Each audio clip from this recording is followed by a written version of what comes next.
Embassy of the Republic of Union of Myanmar and his family, Consular General from Royal Thai Consulate, Honorary Consular General of Republic of South Korea, First Secretary from Embassy of Laos PDR, First Secretary from High Commission of Malaysia.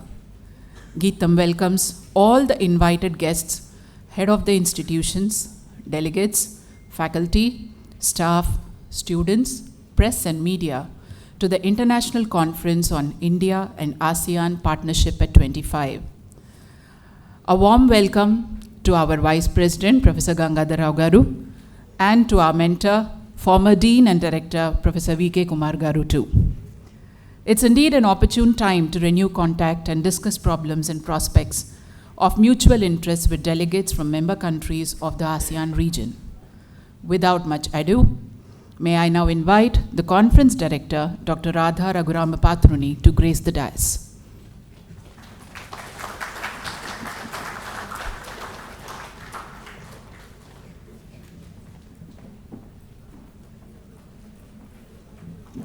May I now invite Joint Director of Geetam School of International Business, Professor Krishna Kumar Narayanan, to grace the dais.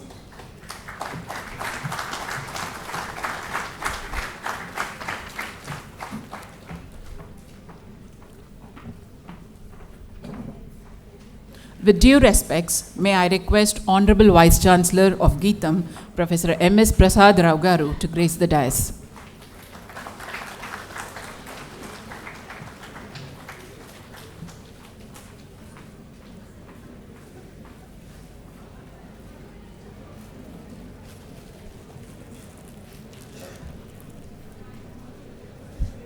May I now request Honorable Chancellor of Geetam, Professor K. Ramakrishna Rao Garu, to grace the dais.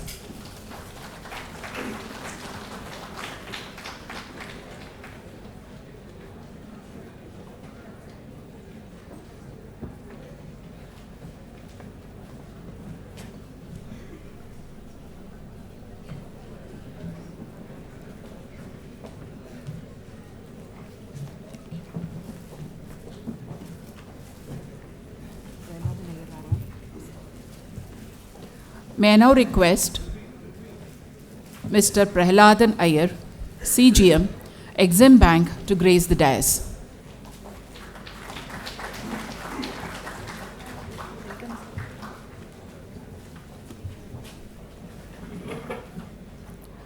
Please join me in inviting the distinguished guests. May I have the pleasure of inviting Ms. Foinkyo Sakdamong, First Secretary, Embassy of Laos PDR, to grace the dais.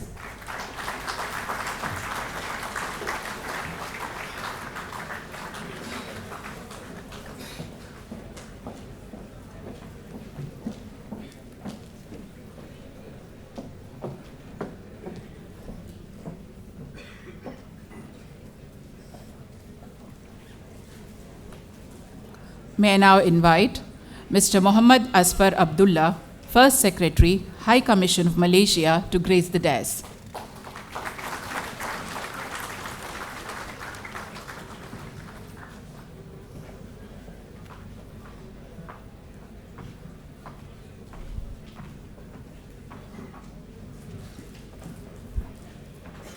May I request Ms. Krong Kanet Rakshon, Consular General, Royal Thai Consulate, to grace the dais.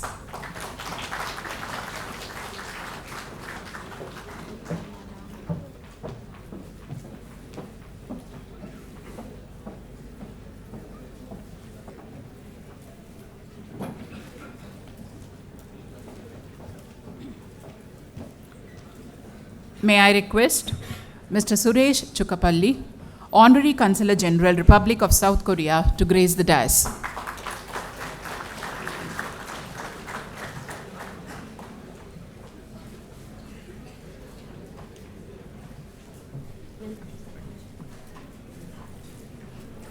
I consider it a great privilege to welcome His Excellency, Mr. Moy Shaw Ong, Ambassador, Embassy of the Republic of Union of Myanmar, to grace the dais.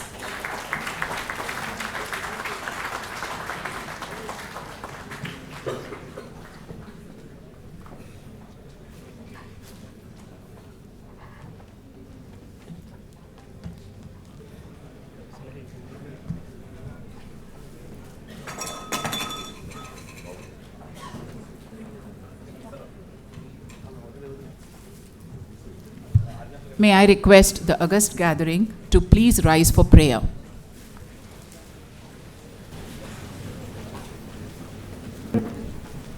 Vande Mataram, Vande Mataram, Sujalam, Sufalam, Malayaj Sheetalam, Shasya Shamalam Mataram, Vande Mataram,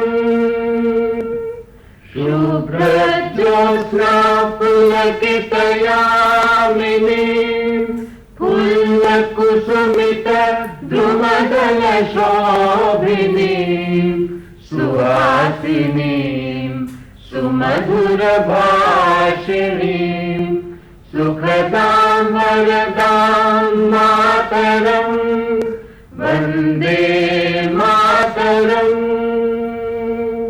Vande Mataram.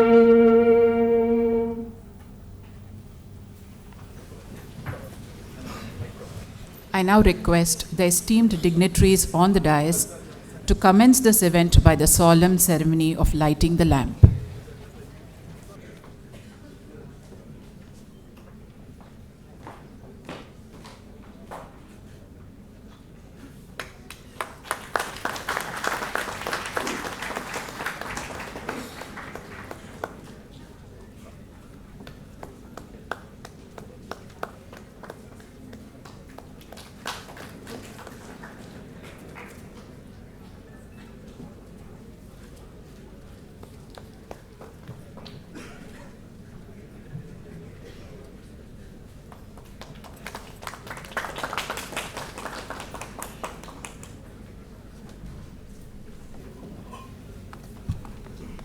I request our respected Joint Director to deliver the welcome address.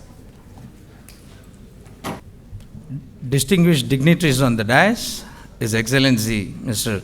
Mo Kya Ong, Ambassador, Republic of Union of Myanmar, New Delhi, and his family, Mrs. Krong Kanit Rakcharan, the Consular General of Thailand, Mr. Muhammad Asfar Abdullah, First Secretary of the High Commission of Malaysia, New Delhi,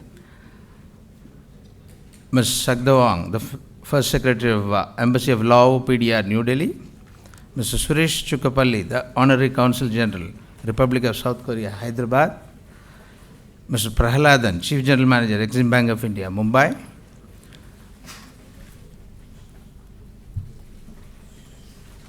Professor K. Ramakrishna Rao, Honorable Chancellor of Geetam, Professor M.S. Prasad Rao, Honorable Vice Chancellor, Geetam, and my dear colleague Dr. Radha, who is the Associate Professor and the Conference Coordinate Director of this particular program. Dignitaries of the dais, Dr. Prabhakaran Paleri, the former Director General, Indian Coast Guard and expert on international security studies, Professor Ajay Patnaik, Dean of School of International Studies, JNU, Shri Alok Trivedi, Joint Director of DGFT, Visakhapatnam, Rear Admiral Dinesh K. Tripathi, Flag Officer Commanding Eastern Fleet of the Eastern Naval Command, Mr. Habola, DIG of Indian Coast Guard, Visakhapatnam, Professor Gangadhar Rao, our Honorable Vice President, Geetam, Professor K. Sivaram Krishna, Pro-Vice Chancellor of Geetam, Professor Pothraj Garu, our Registrar, Geetam, heads of schools of each of the schools in Geetam, retired Dean and Director of GSIP, Professor V.K. Kumar, distinguished invitees, delegates sharing sessions, presenting papers, invited guests, press, media, my dear students from GSIB, GYM, School of Law, and various other streams, participants of this conference, all my faculty and staff colleagues of GSIB, ladies and gentlemen. Good morning and a very warm welcome to all of you. On my own behalf and on behalf of GSIB, Geetam School of International Business, I take pleasure in welcoming all of you to this one-day international conference on India-Asean Partnership at 25. The idea for organizing this series of international conferences of this nature has come from the desire of our Honorable President, Dr. M.V.V.S. Murthy Garu, some 8 years back, after Geetham became the deemed university, around the time Geetham became the deemed university, that Geetham School of International Business shall act as a think tank in international business and contribute to the policy making of the nation. The school always stands up to make his desire a reality and has already organized a number of international conferences, which includes an international seminar on India-China relations, 60 years of cooperation in 2010. The keynote address that time was given by His Excellency Zhang Zhan, who was the ambassador of China at that time. And another international seminar on business and investment opportunities in Sri Lanka in 2011. And we fondly recall the keynote address that time given by His Excellency Prasad Kariyavasam, who was the High Commissioner of Sri Lanka at that time, and a distinguished lecture on India and global financial crisis, that what we have learned, in the theme of what we have learned, in August 2011. And that time the keynote address was given by Dr. D. Subbarao, Honorable Governor at that time of Reserve Bank of India.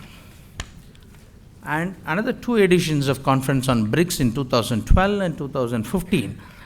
And that time, the keynote address were given by BVF dignitaries from various BRIC nations, all the BRIC nations. And now, full credits to Dr. Radha when she proposed the theme of India-Asean Partnership at 25 as a sequel to the series of conferences which we have been holding in the past 8 years. And our retired Dean, Professor V.K. Kumar, I remember having chaired once a brainstorming session in a faculty council. That was the time we discussed, it was about 10 months back, that we can think of a program on India-ASEAN Partnership at 25. Fine. Now this conference on India-ASEAN Partnership at 25 has come about at an extremely opportune moment. It has come at a time when ASEAN is hailed as a miracle in the world today. The powers that be didn't expect ASEAN as a grouping to survive for long when it was formed in 1967 by 5 original member countries of ASEAN, namely Indonesia, Malaysia, Singapore, Philippines, and Thailand. Around that time, at the end of Cold War, it was predicted that peace would reign in the Balkans of Europe and the conflict would engulf the Balkans of Asia. But the exact opposite happened. Why? Therein comes the role played by ASEAN as a regional grouping. Today it is a 10-member strong association, and the world has realized that to create the Asian century, ASEAN, ASEAN, need to be engaged. As we all know, India has civilizational, cultural, and commercial links with almost all individual ASEAN nations from time immemorial. Formal association of partnership after formation of ASEAN itself has completed now 25 years. There is a need to understand, take stock, and look forward to what entails this India-ASEAN Partnership at 25. This commemorative international conference, for which all of our dignitaries, delegates have come in, is in that direction. I am particularly thankful to Exim Bank to have kindly agreed to sponsor this conference. In fact, they had done this in a few earlier occasions also when BRIC conferences were held in our campus. I am sure that this international conference today would bring forth thoughtful consideration to the various aspects of partnership India enjoys with ASEAN and the future it entails in the fast-moving world order. May I now present before you a brief about our school, Geetham School of International Business. GSIB, as we call, was started in 1997 in Visakhapatnam in academic collaboration with Indian Institute of Foreign Trade, New Delhi. The school is at present declared a School of Excellence by Geetham. The school offers its flagship program, MBA in International Business, which draws students from different parts of the country and abroad. Besides offering the flagship program, the school offers MBA in International Banking and Finance, MBA in Global Logistics and Supply Chain Management, and a modular MBA in Business Analytics. In collaboration with IBM, we are also running a 1-year Business Analytics program, PGDBA. The school is engaged actively in research, executive education, and consulting in international business and global entrepreneurship, which are its 2 twin thrust areas. It is one of the few business schools in India with an in-campus business incubator and an IPR cell within its premises. The school has academic tie-ups with Burgundy School of Business, France, International University of Paris, Beijing Normal University, Beijing, Michigan State University, USA, Northern Illinois University, Chicago, Kathmandu University School of Management, Kathmandu, Nepal, for exchange of students and faculty and research collaborations.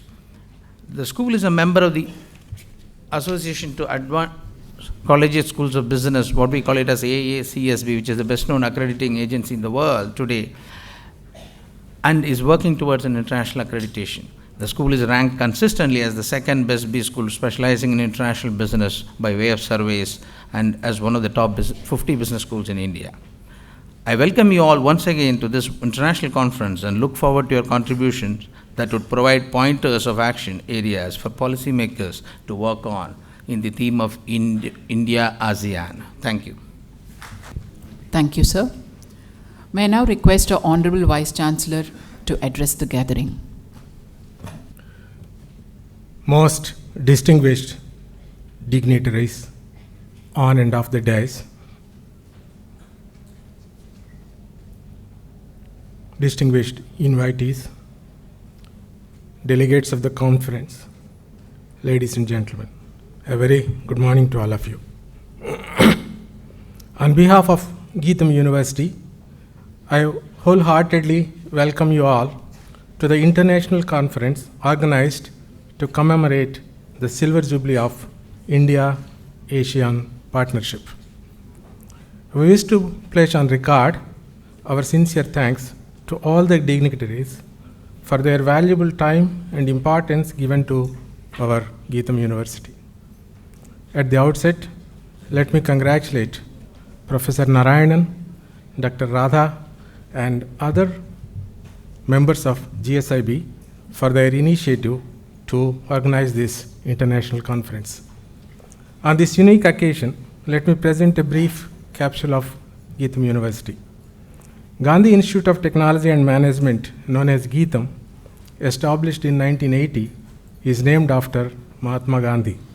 As such, Geetham is committed to the ideals, philosophy, and principles of Mahatma. Having completed 38 years of its existence as a premier educational institution in the country, Geetham has grown in stature with 22,000 regular students and 80,000 in distance mode. We have 1,300 faculty and 1,200 research scholars in Geetham. Today, the university has 3 beautiful campuses, one at Visakhapatnam, the other one at Hyderabad, and another in Bengaluru. We offer about 190 undergraduate, postgraduate, and research programs, doctoral programs in diverse disciplines such as technology, science, pharmacy, management, international business, architecture, law, medicine, nursing, and social sciences. I am happy to inform you all that NAAC has accredited Geetham University with A+ grade, which is the highest grading among the multi-faculty, multi-campus universities in the country. Further, UGC has accorded 12B status to Geetham, which has given a big boost to our research activities. MHRD has categorized Geetham as a Category 1 university among the universities of its kind. With this backdrop, Geetham always strive to achieve 3 goals. Number 1 is that we always try to achieve academic excellence. Typically, universities hoping to rise in the world rankings, they always try to say research intensive universities. While those wishing to boost their student recruitment, they say we are teaching intensive universities. But Geetham, I think we want both the things to be, both the issues to be flourished. But Geetham wants both, in which we aim to become world leaders in innovative research and provide an exemplary standard of education for our huge academic community. The second one is Geetham wants to involve in social engagement.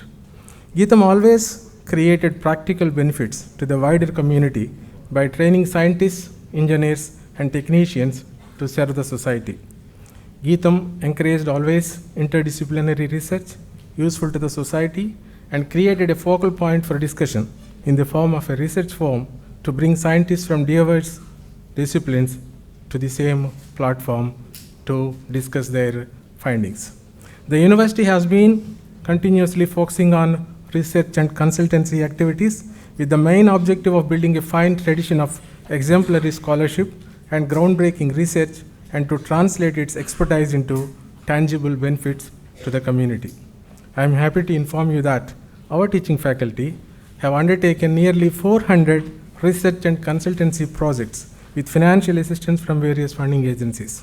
The university has also entered into several MOUs with prestigious global universities, renowned research centers and industry for collaborative research.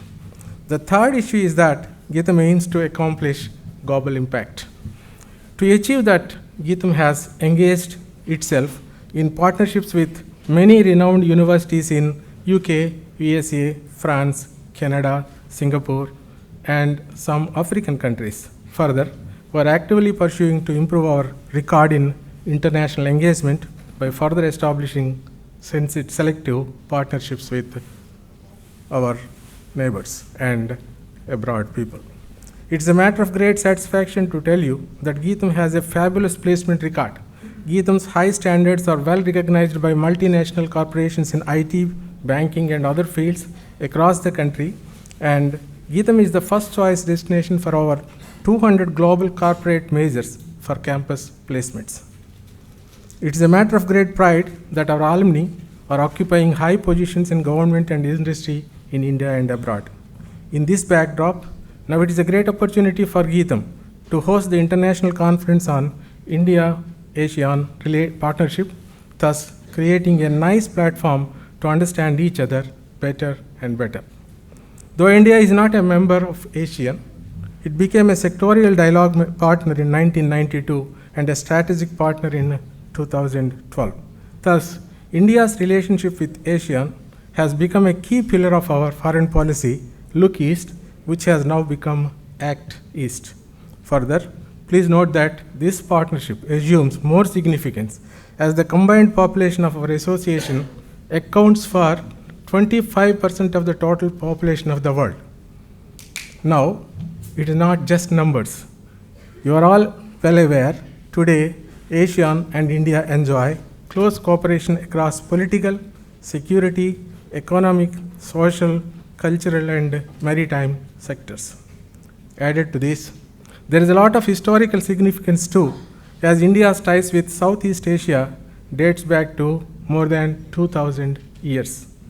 For example, ancient trade flourished between India and countries such as Cambodia, Malaysia, and Thailand.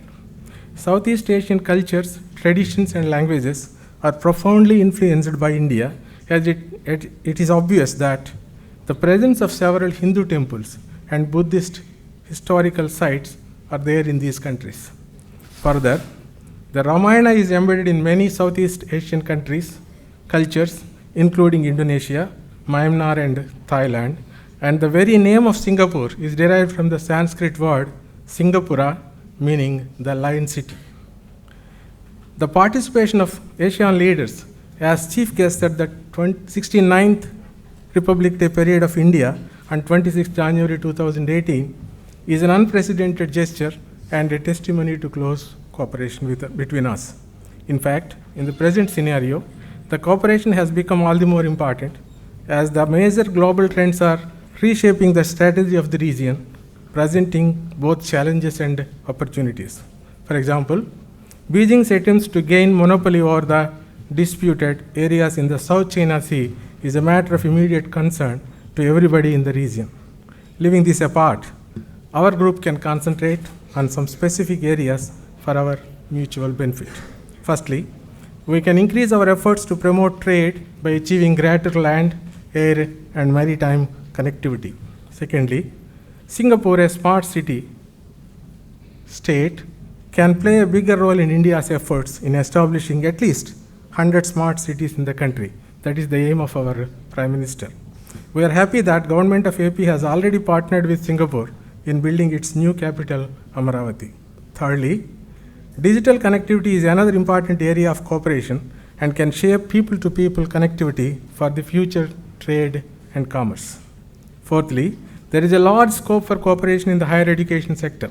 For example, student and faculty exchange programs can be encouraged, and more Asian students can be admitted in Indian universities like ours, Geetham, offering high-tech educational programs.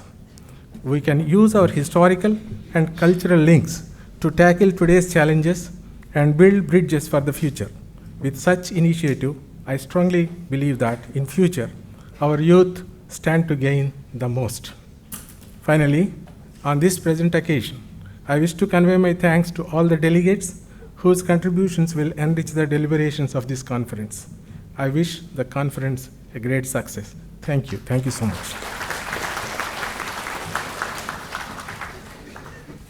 Thank you, sir.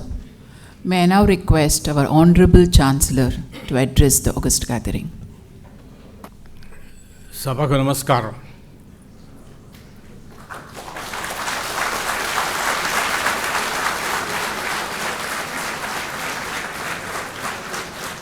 Distinguished dignitaries on the dais, honorable delegates to this important conference, faculty, students of Geetham University, guests, ladies and gentlemen. On behalf of Geetham University, as its Chancellor, it is my privilege, and indeed it gives me great pleasure in inviting all of you to this very important event. Last night, our President, Dr. M.V.S. Murthy, called me and told me that I should be here to honor our distinguished guests. So I am mostly here to honor all the dignitaries who came to participate in this conference. On this occasion, it may not be inappropriate to say a word about our President, who happened to be unable to be here today because of important other government engagements which called him to be outside. He expresses his great regret for his inability to be here, but on his behalf, I convey a very hearty welcome to all of you to this important conference.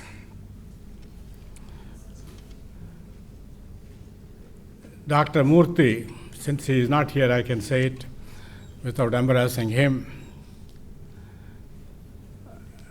created on the sandy deserts of Rishikonda an oasis of knowledge. I have been an old-timer. I have been living in Visakhapatnam for over 67 years. So you can guess how old I am. I was not born here, but I came here to study at Andhra University and lived here most of my life. So I know what was here 67 years ago and what we have here today. What a remarkable transformation. It is mostly due to the patronage of Dr. Murthy, his vision, his commitment.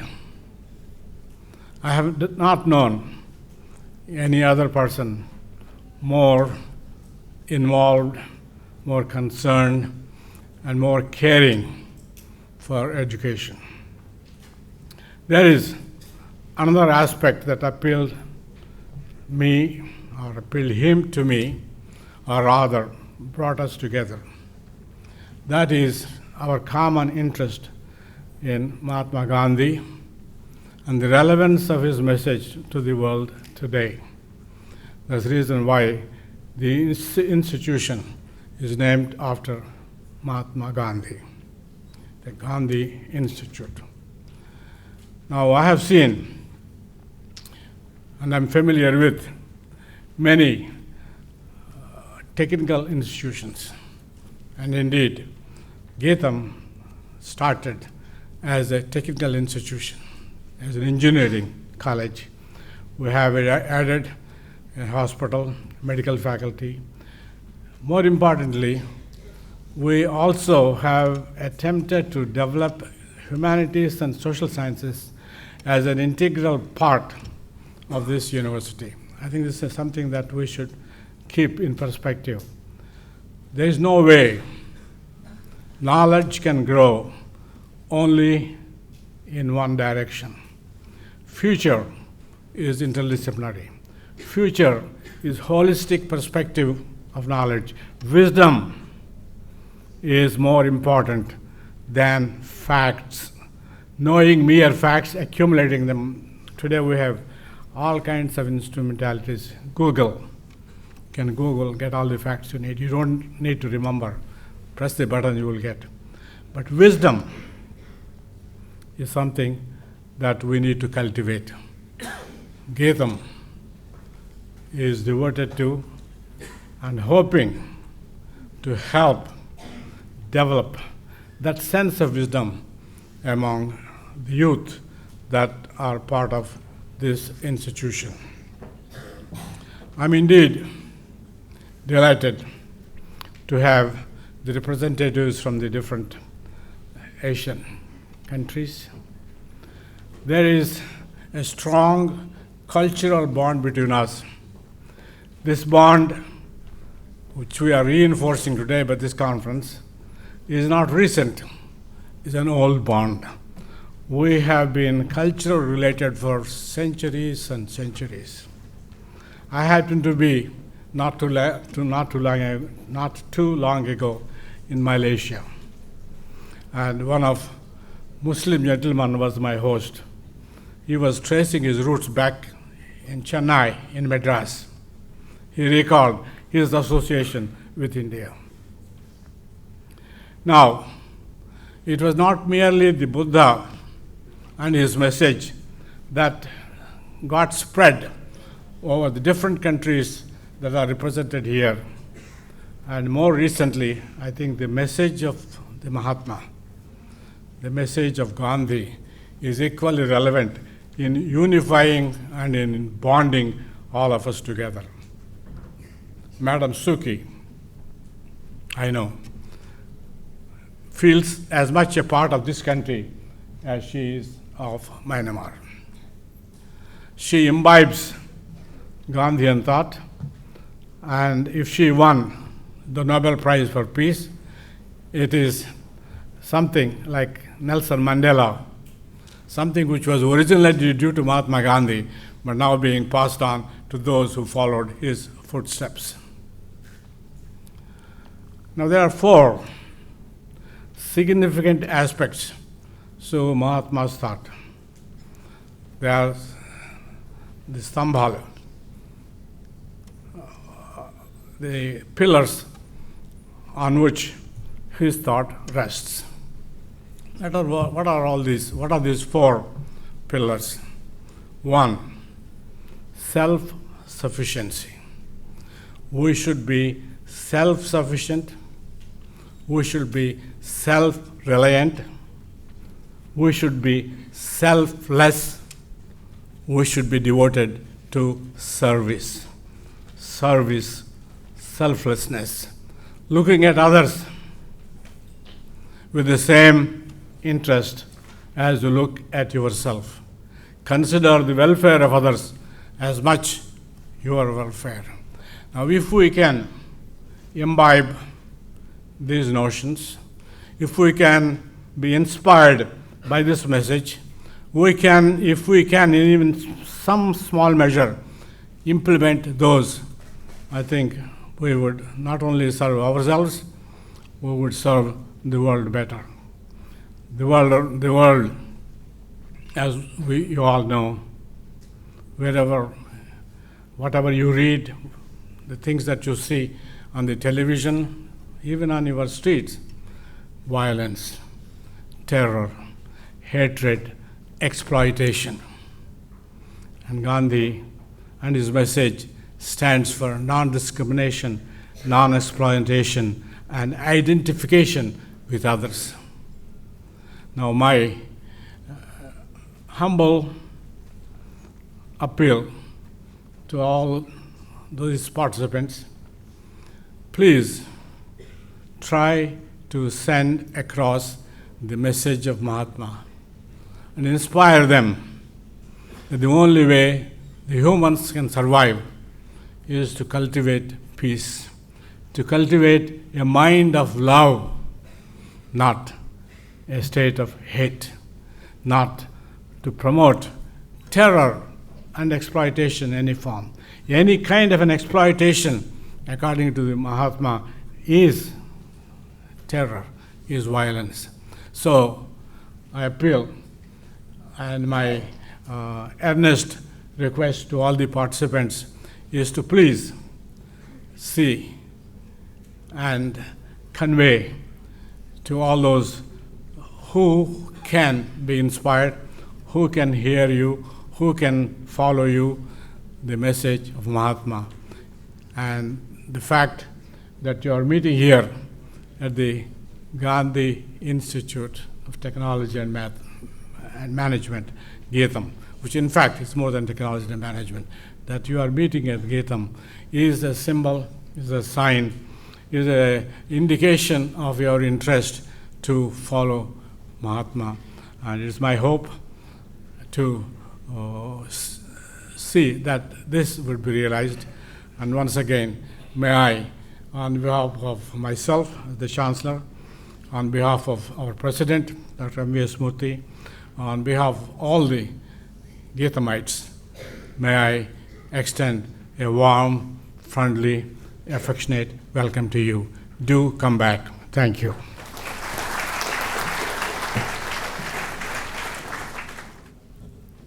Sir, it's always delightful to listen to you address. Very insightful, and of course, a very inspiring message. Thank you, sir. May I request our Honorable Chancellor, Professor K. Ramakrishna Rao Garu, to felicitate our distinguished guests.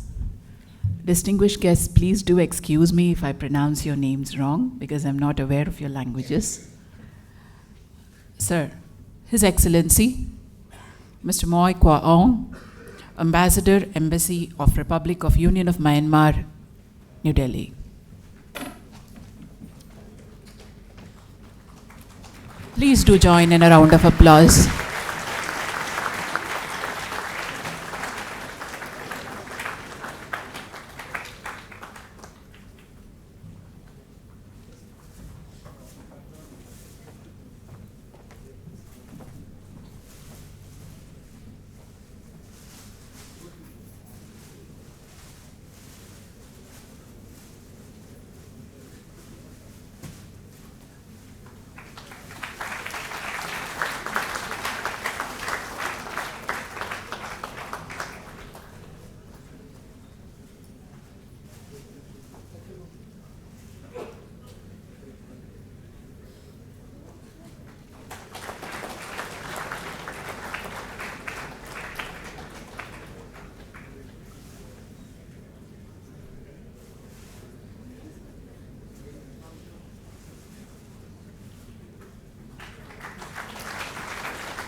May I request Madam Krong Kanid Rachrong, Consular General, Royal Thai Consulate General, Chennai.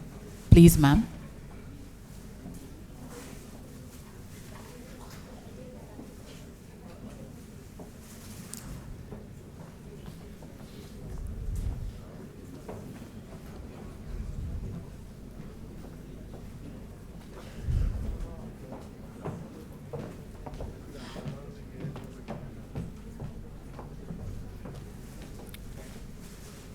Please do accept a small token of our appreciation.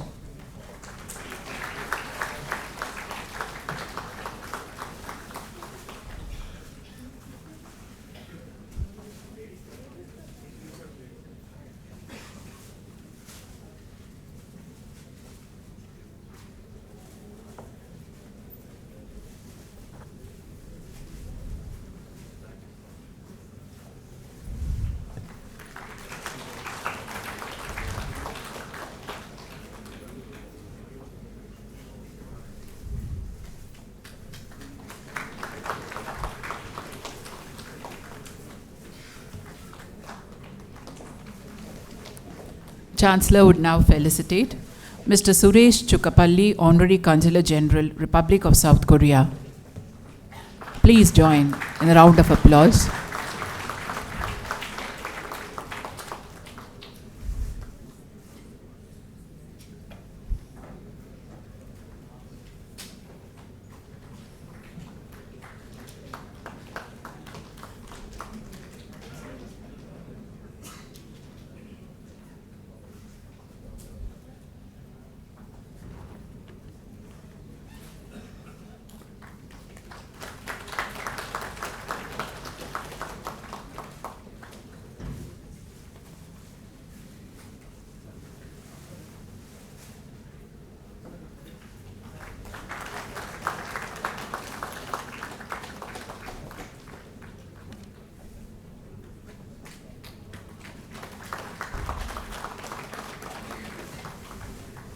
Madam Poindyo Sakdawang, First Secretary, Embassy of Lao, PDR.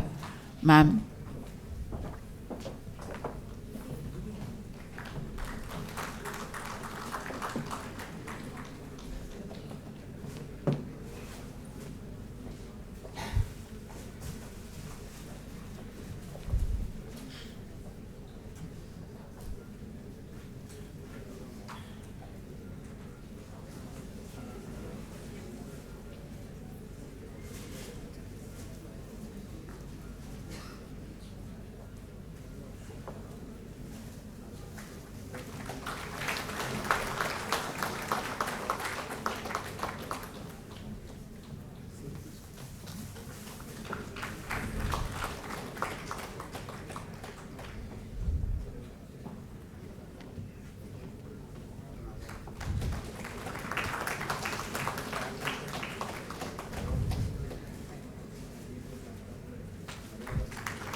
Honorable Chancellor would now felicitate Mr. Muhammad Asfar Abdullah, First Secretary, High Commission of Malaysia.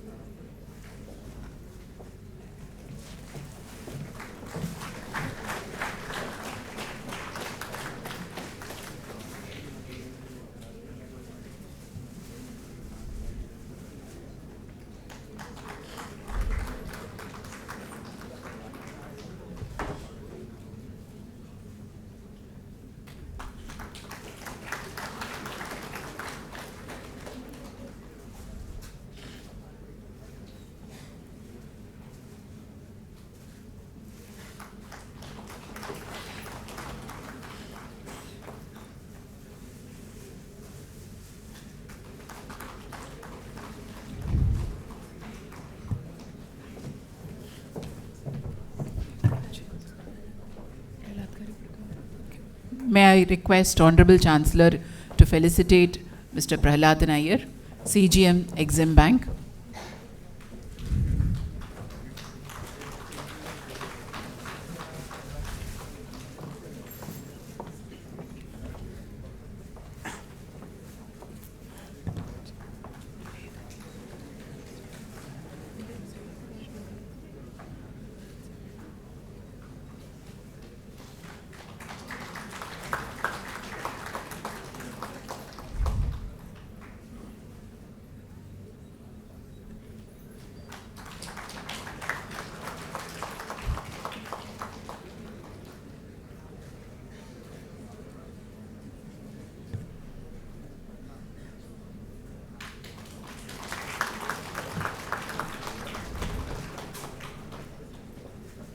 Thank you, sir.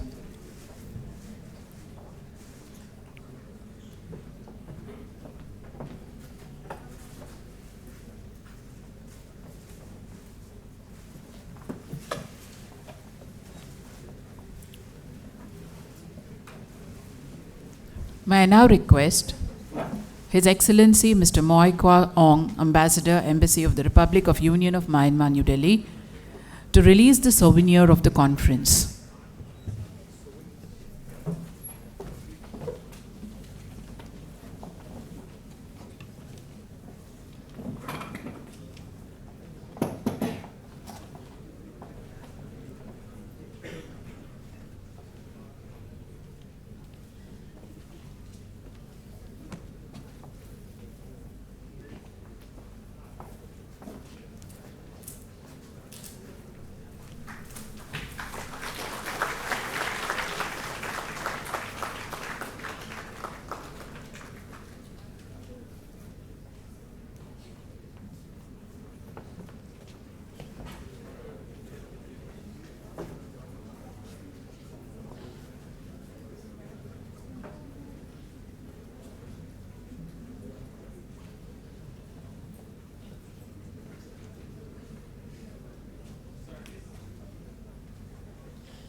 dignitaries, academicians, research scholars and students, distinguished guests, ladies and gentlemen, good morning.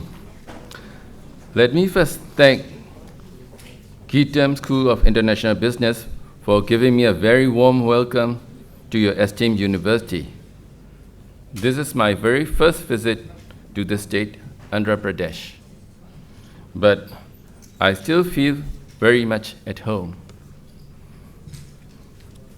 I thank you once again for giving me this opportunity to be here.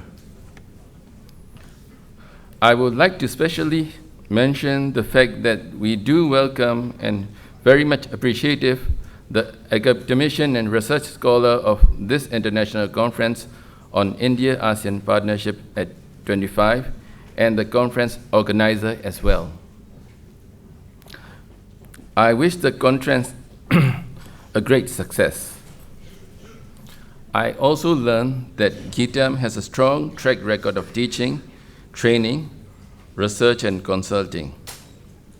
I am strongly confident that the Gitam School of Business is promoting operational excellence in business through the development of research, best practices, and strategic planning. I would like to praise the faculty members, staff, and students of Gitam who have made outstanding contribution in the area of operations and have fostered a culture of continuous improvement within the organization. Today, ASEAN stands at a critical juncture of community building. ASEAN is now transforming itself to become a comprehensively integrated regional organization, sharing same values and norms with the common goal of establishing a community comprising the political and security community, economic community, and socio-cultural community. Nowadays, we see the changes throughout the region. We see the information and communication technologies becoming affordable to people. Those changes made positive impact on people's daily lives. I am confident that ASEAN-India community building processes capable of enhancing such improvement make them sustainable. We are also celebrating 25 years of ASEAN-India Dialogue Partnership. We agree to do more together to encourage the entrepreneurship and innovation that are all at the heart of modern competitive economies. We had an excellent discussion with a number of pioneering business leaders who have reiterated the recipe for attracting trade and investment: rule of law, transparency, protection of intellectual property, efficient customs, modern infrastructure, e-commerce, and the free flow of information. Support for small and medium-sized businesses, and perhaps most importantly, investment in people, investment in strong schools to educate and train the next generation. I firmly believe that India's Act East policy would contribute to the ASEAN-India strategic partnership, specifically by improving connectivity with ASEAN member states, facilitating of trade, deepening of political dialogue, and stepping up cooperation on security issues. Under the implementation of the India-Myanmar-Thailand Trilateral Highway Project, Myanmar and India had signed the MOU in August 26, 2016 on the construction of 69 bridges on Tamu, Chigong, Kalewa section and upgrading of Kalewa-Yaji Road section. In this regard, I would like to appreciate India's commitment to provide US $245 million as grant aid of India for this project. I very much appreciate the most for the early implementation of development of the India-Myanmar, Laos, Vietnam, Cambodia highway and the extension of the India-Myanmar-Thailand Trilateral Highway to Laos and Cambodia, as Myanmar would be the friendship bridge for those highways. The other land routes linking Myanmar and India are still going through technical feasibility studies. When completed, the Rikoda Tidem Road and the Kalewa Zorenpuri border road under the Kaladan Multimodal Transit Transport Project would be the most viable pathway between Myanmar and India. That part of regional connectivity will serve as a key in promoting ASEAN-India economic activities and, more importantly, helpful for the initiative for ASEAN integration. With this note, I would like to express Myanmar's aspiration to move forward in unity with fellow members of ASEAN-India Partnership to realize our goal of establishing a common destiny. Before coming to close of these remarks, I hope you all enjoyed today's discussion. Let me once again extend my sincere appreciation to everyone present here. I wish you success in moving towards a peaceful and prosperous ASEAN-India community. Thank you.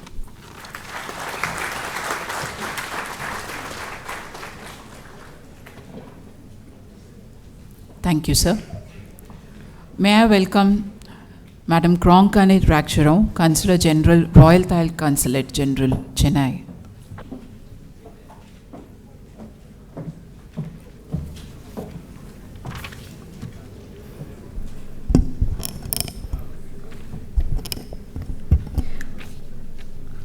Professor K. Ramakrishna Rao, Professor M.S. Prasada Rao, Professor K.K. Narayanan, Dr. Radha, His Excellency Mr. Mo Jae-ong, Ambassador of Myanmar to India,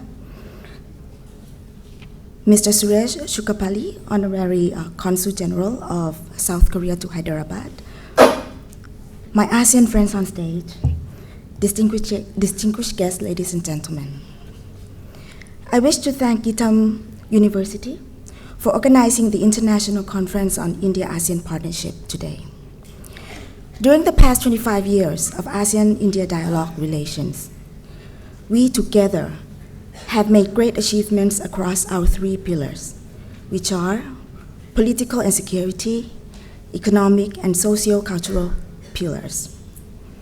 Our relations were even more strengthened with the recent visit of our ASEAN leaders to India at the invitation of Prime Minister Narendra Modi to attend the ASEAN-India Commemorative Summit to mark the 25th anniversary of ASEAN-India dialogue relations, as well as be chief guest at the 69th Republic Day celebration. I am also happy to learn that the results of the summit was fruitful, as it was an excellent opportunity for our leaders to come together and take forward the ASEAN-India strategic partnership.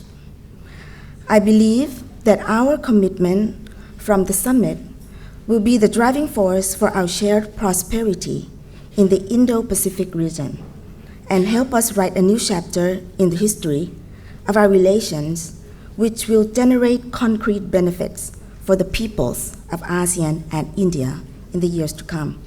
I thank once again Gitam University for the kind hospitality and commend the school for making such an effort to organize this international conference on India-ASEAN Partnership and 25 today. I wish the conference a very great success. Thank you very much.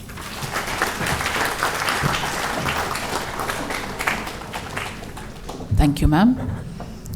May I invite Mr. Muhammad Asfar Abdullah, First Secretary, High Commission of Malaysia, to deliver his address.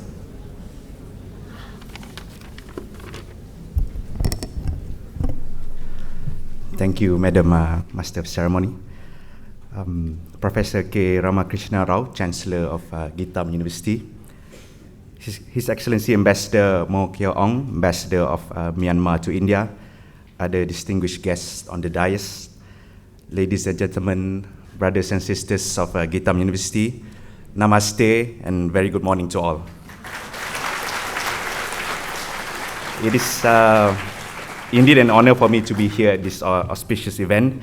I would like to express my sincere thanks to Gitam University as well as Exim Bank for inviting me here today. Before coming into this hall, we had a short tour of the campus. I have to say you are all very lucky to be able to study here at this well-developed and which has very modern facilities. So congratulations to Gitam University for having this developed this state-of-the-art campus. Earlier in your speech, Honorable Chancellor, you mentioned about the philosophy behind the establishment of Gitam University, which is the teaching of peace and prosperity advocated by Gandhi. So I think it is the same principle that ASEAN was formulated some 50 years ago. So you can say that it is fate, or rather a destiny, that we gather here today, here in Visakhapatnam, the city of destiny.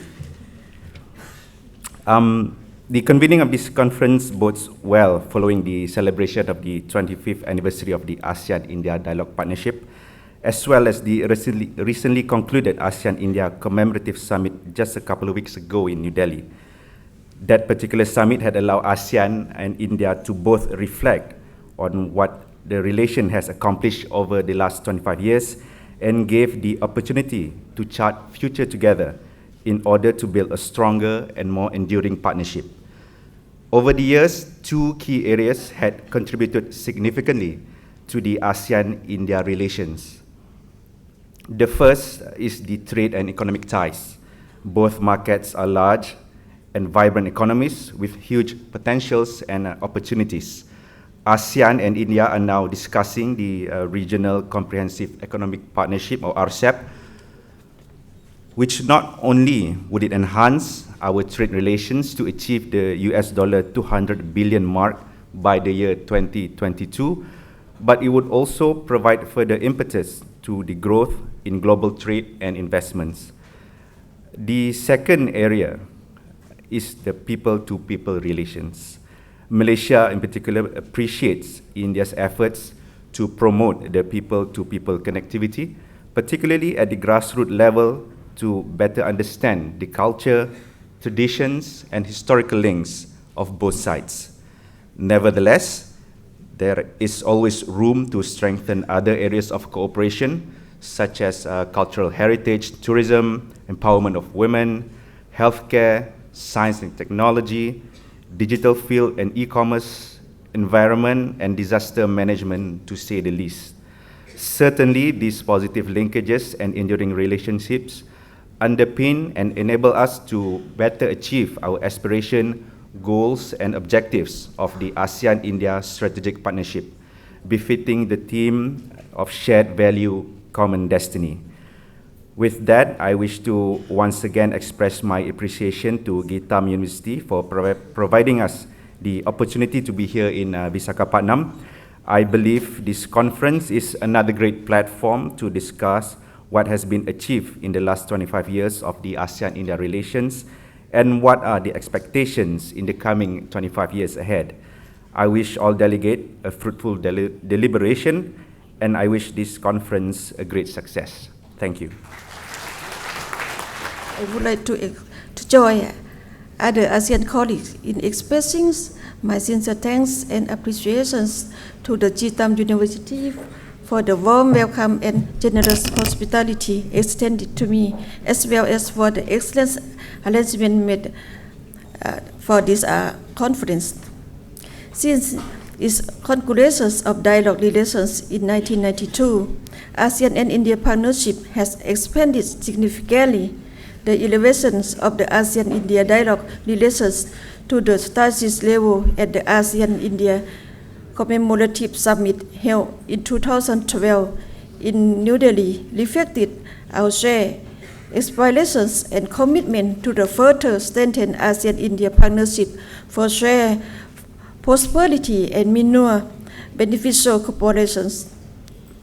The successful achievements of the ASEAN-India relations over the past 25 years have remarkably contributed to the maintenance of the promotions of peace, stability, and prosperity and regional integration, while at the same time they help boosting development cooperations and economic growth of our two regions.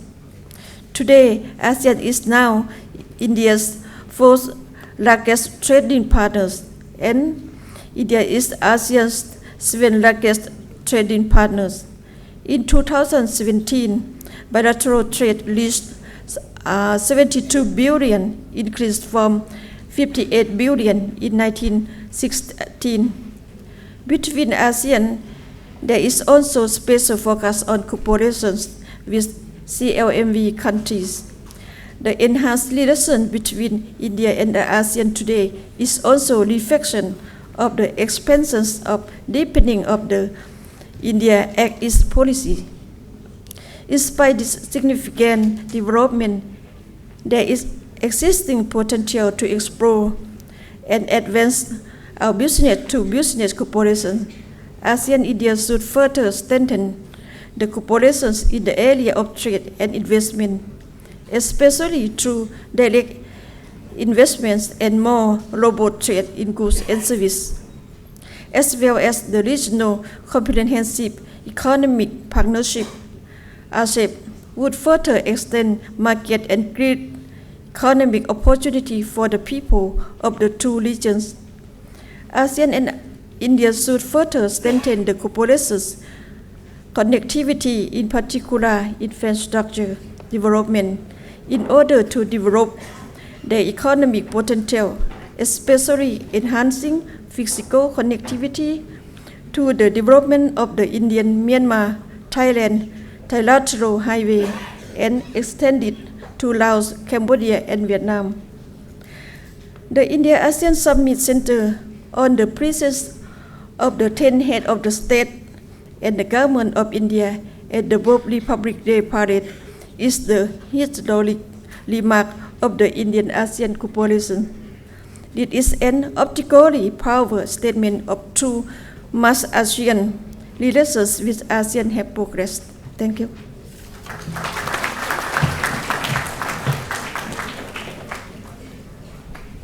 Thank you, Madam. May I now invite Mr. Suresh Chukapalli, Honorary Consular General, Republic of South Korea, to address the gathering.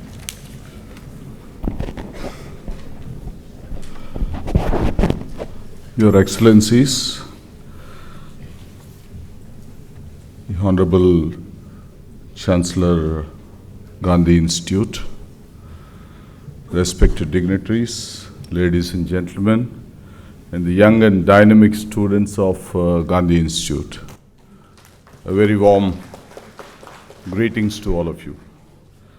I am delighted to be present here today at the Gandhi Institute and be part of the International Conference on India-Asean Partnership 25 being organized by the Institute today.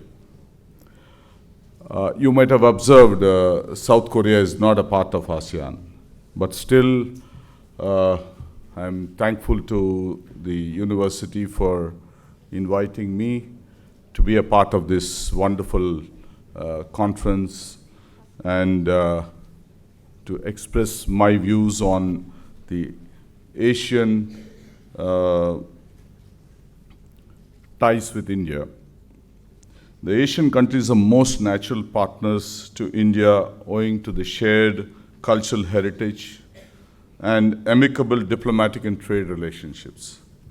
The relationship between India and ASEAN region and also other East Asian countries like Japan, South Korea, and others is taking a new direction with current government's push for Act East policy. It is a welcoming to see ASEAN region observing 25 years of their dialogue and partnership. India today is considered the most preferred nation in Asia-Pacific region, and to mention to you, South Korea has put India on the top 5 list of most preferred nations to do business and trade. Thank you. It is also interesting to see how cultural ties and the influence of Asia-Pacific nations' culture are going strong with India. Apart from this, I would not go too deep into ASEAN conference, but I would go into what kind of relationship South Korea could have with India, most probably with Gandhi Institute. I would strongly recommend that Gandhi Institute ties up with some of the large Korean universities which have great campuses like yours. We have today visited, and in fact the First Secretary of Malaysia and I was discussing whether we could go back to our younger days to study in this university, because it has got such vibrant, lovely and engaging campus and state-of-art facilities. And we feel you are too lucky to be here today.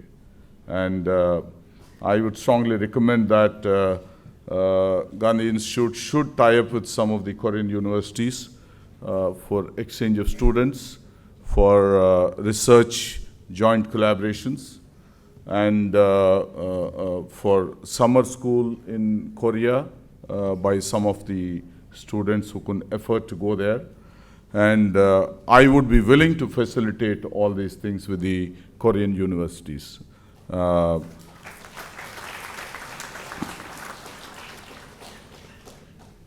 First of all, I would like to, I don't know whether I should say this, but the Chancellor has been talking about Gandhi for a long time in his speech.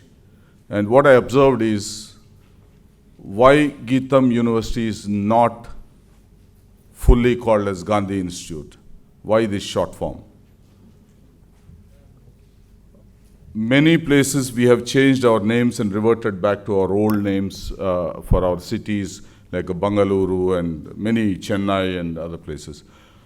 My sincere request is, Gandhi is a great, great name. Geetham is also a great name, but Gandhi stands tall all over the world. And if we can reignite the passions and the philosophies and the teachings of Gandhi and go back and say this is Gandhi Institute, that's why I have been pronouncing Gandhi Institute, not Geetham. So last week I was in my college in Guntur, which celebrated 50th Golden Jubilee celebrations.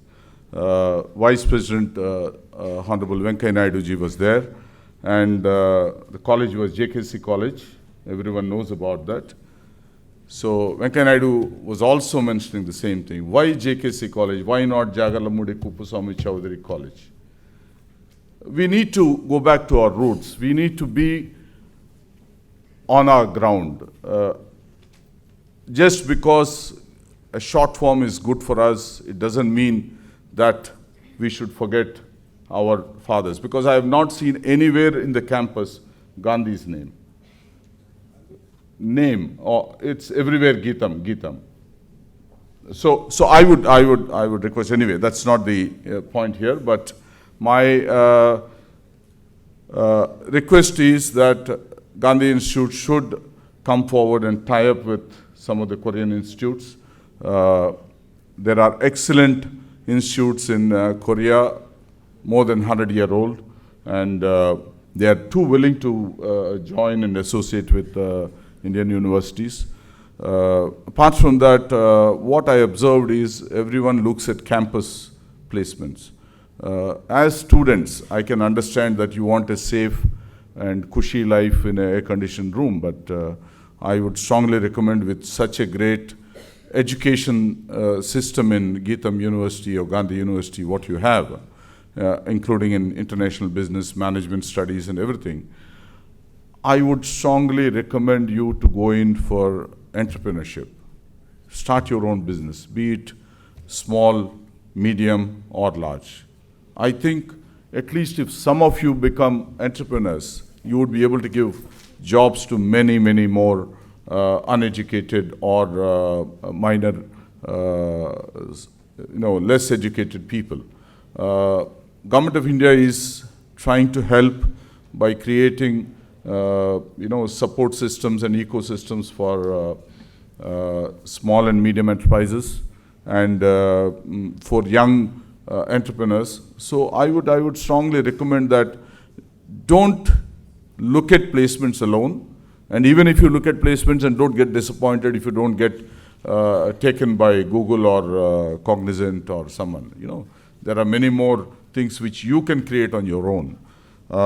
Apart from this, I would also like to tell you that Her Excellency Kronkadith of Royal Thai Consul General, she has, through her government, confirmed to the Chief Minister of Andhra Pradesh to build a Buddha temple in Amravati.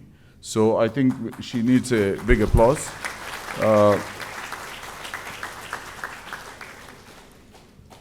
A few days back, me and the Consul General met Chandrababu Naidu, and he promised to give 10 acres of land at Amravati near the Buddha stupa and the Buddha temple, Buddha statue. And shortly, I think maybe in a couple of years, we can see one of the most beautiful tourist and Buddhist destination in Amravati. And she is also visiting in Rishikonda some of the Buddha stupas, and maybe we will jointly work out on how to create a Buddha circuit to attract Buddhist pilgrims and tourists from all over the Asian countries like Japan, Korea and Thailand. So with this, I would thank the management for inviting me and making me a part of this wonderful summit, and the wonderful people around here, the press and media. Thank you very much.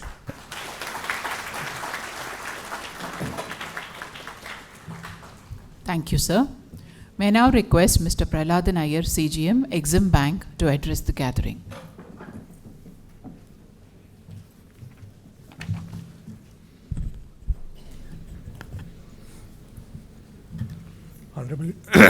Honorable Chancellor, Honorable Vice Chancellor, Excellencies on the dais, students, ladies and gentlemen. It's my privilege and also my organization Exim Bank's privilege to be a part of this conference, and I'm happy to be associated with the Geetham University.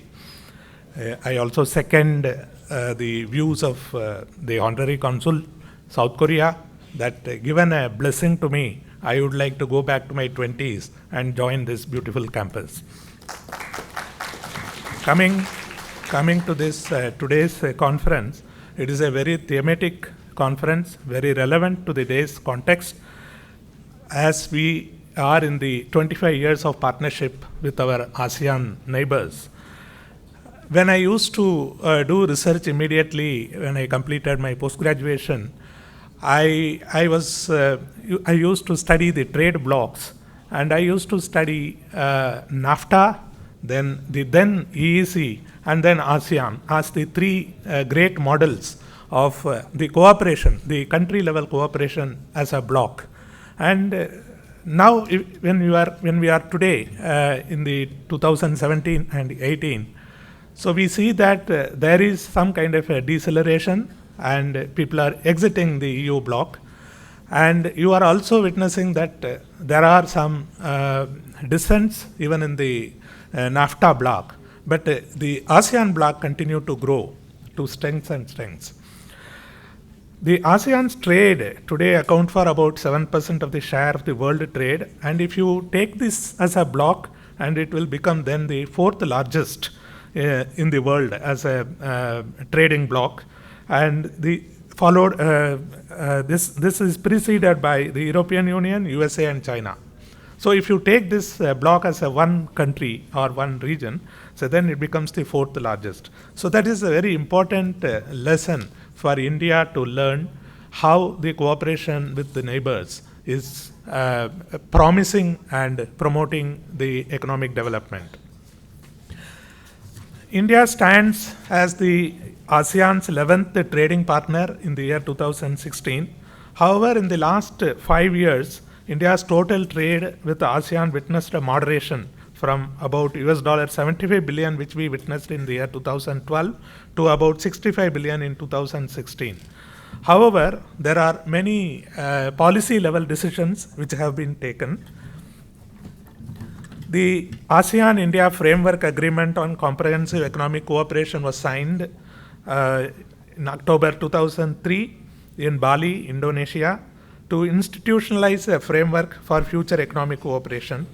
In order to further strengthen the ASEAN-India economic relations and as an attempt to provide an impetus to the regional integration that India has with its eastern neighbors, India's Look East policy was transformed into the Act East policy in the year 2014. The objective of the Act East policy is to promote economic cooperation, cultural ties, and develop strategic relationship with the countries in the Asia-Pacific region through continuous engagement, bilaterally, regionally, and also multilateral levels, thereby providing enhanced connectivity to the states, India's northeastern region. I am coming specific to the India's CLMV initiative because we have a greater cooperation with the Cambodia, Laos, PDR, Myanmar, and Vietnam initiative. Within the ASEAN region, the CLMV countries cumulatively rank the third largest in terms of size of the economy after Indonesia and Thailand. The CLMV region are at different levels of economic development, and thus it becomes one of the top priorities for the ASEAN community as well as for India. India and the CLMV region have historically had civilizational, cultural, and economic relations since the ancient times. Due to the close land proximity, India is looking to boost trade and investment with the CLMV region as part of the Act East policy of the Government of India. Exim Bank had undertaken a mission to explore opportunities for Indian investments in the CLMV region. We have had extensive interactions with the key players. These include Indian embassies, government departments, trade associations, chambers of commerce in the CLMV countries to identify possible investment opportunities based on such interactions.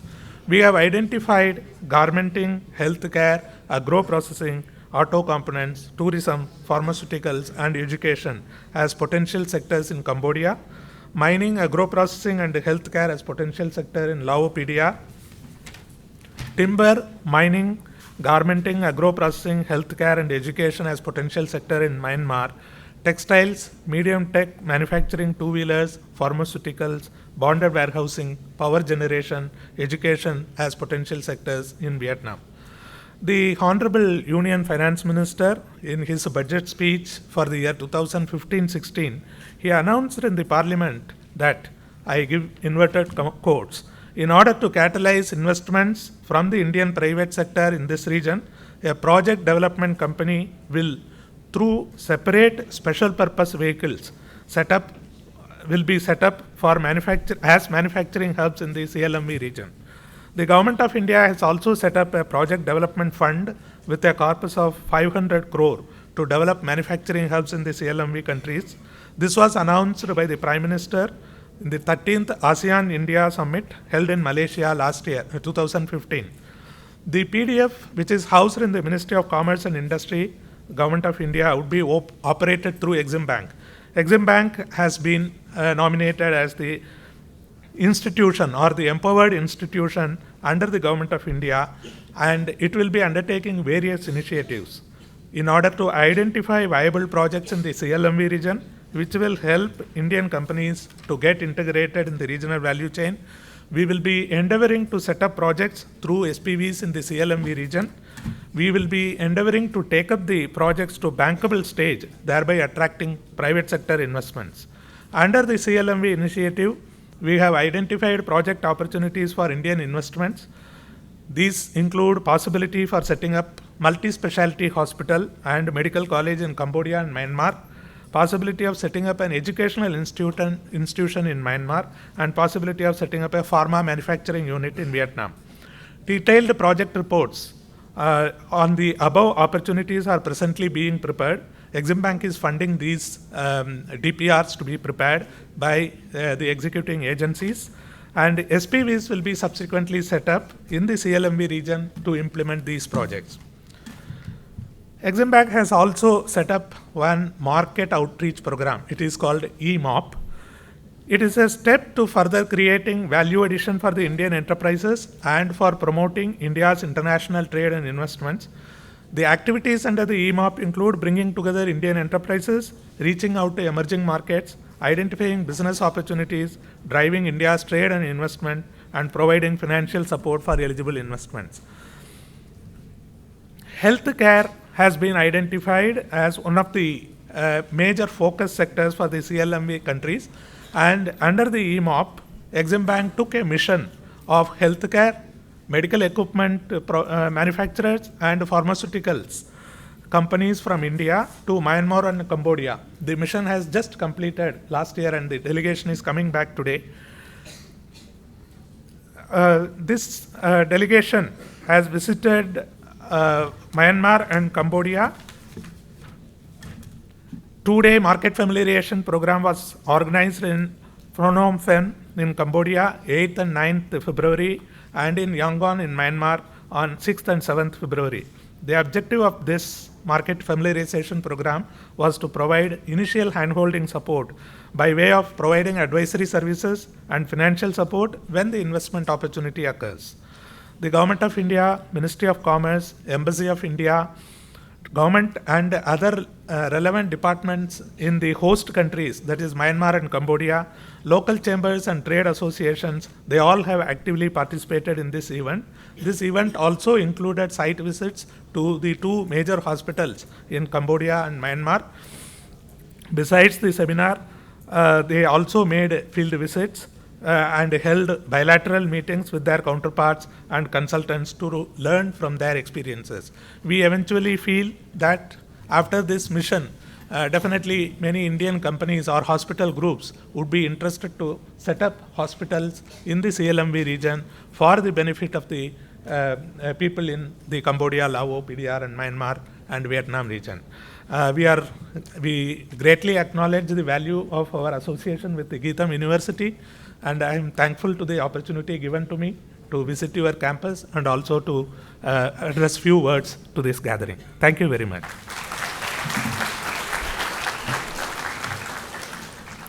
May I now request Dr. Radha Raghurama Patruni, Conference Director, to give a vote of thanks. Very good morning to one and all. Before I propose the formal vote of thanks, may I politely request the Honorable Chancellor, Sir Professor K. Ramakrishna Rao Garu, to felicitate a few of the speakers who are present today. May I request Dr. Prabhakaran Palleri, the former Director General, Indian Coast Guard and expert on security studies. Sir, can I request you on the dais, please?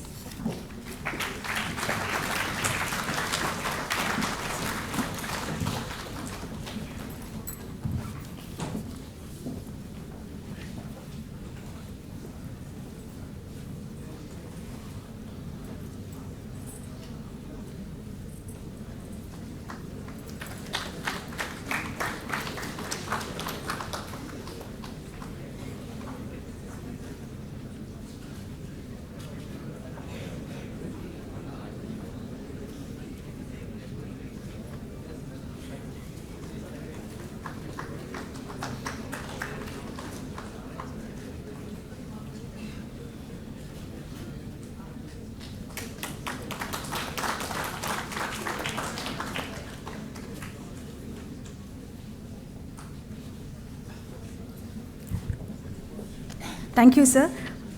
Can I take this opportunity to request Professor Ajay Patnaikji, Dean, School of International Studies, JNU, on the dais.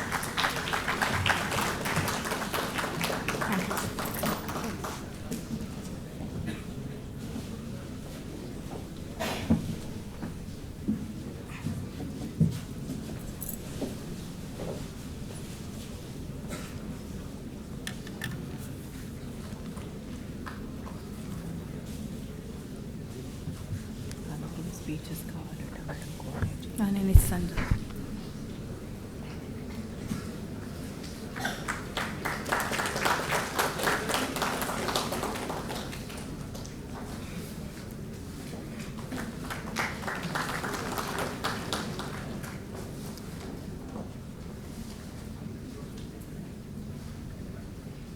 Thank you, sir. Can I request Shri Alok Dwivedi ji, Joint Director General of Foreign Trade, Visakhapatnam, to kindly grace the dais.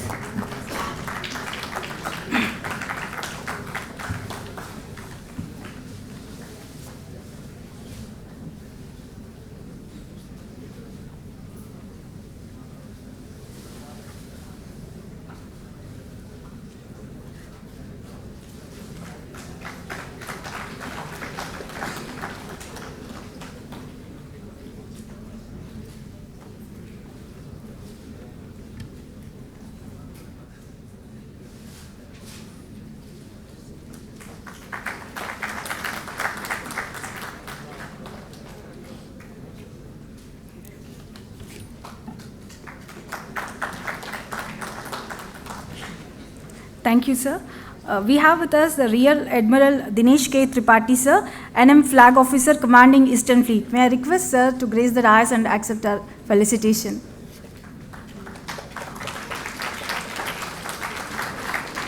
Thank you, sir.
Thank you, sir. Thank you, Honorable Chancellor, sir.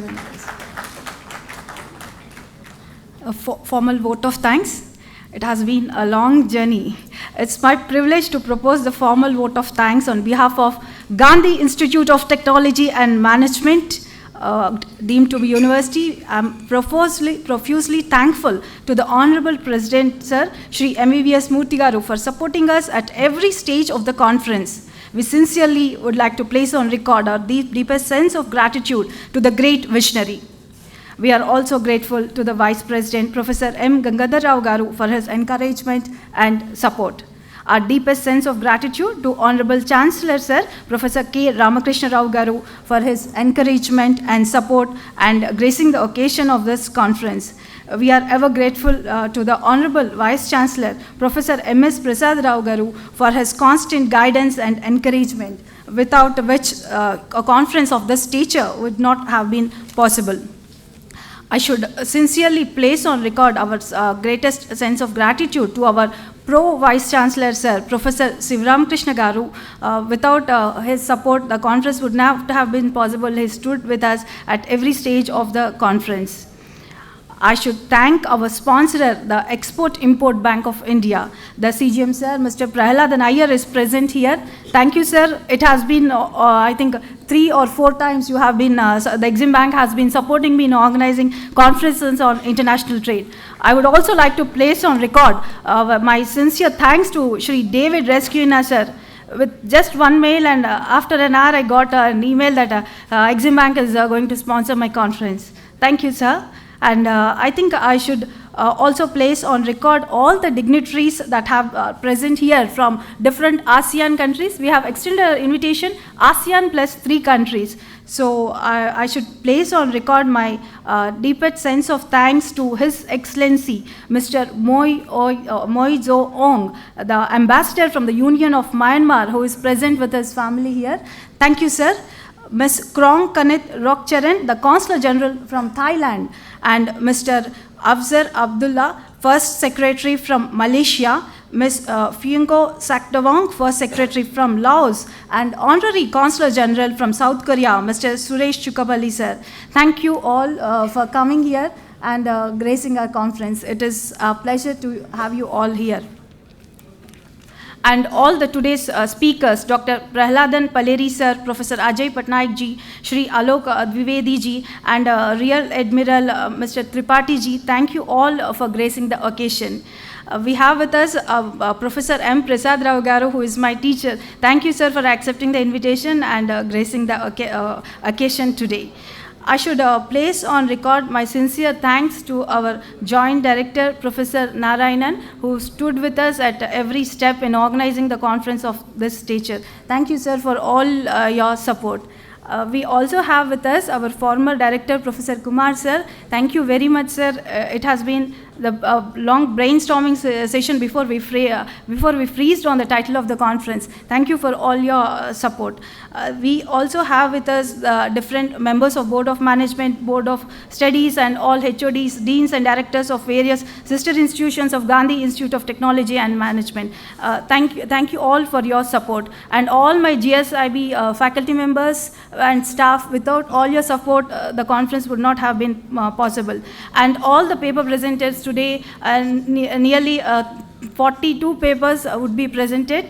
So thank you all. You have come from different places, and hope we have wonderful deliberations of the conference. And various delegates who are present here. We have the members of Andhra Chamber of Commerce and various exporters, industrialists, all of you for accepting my invitation and coming here. And the friends from electronic media and press, and also the Geetam PRO staff and Mother Teresa staff, the various other institutions of Geetam who are here. Thank you all, and I thank once again one and all for coming here and gracing the occasion. Thank you.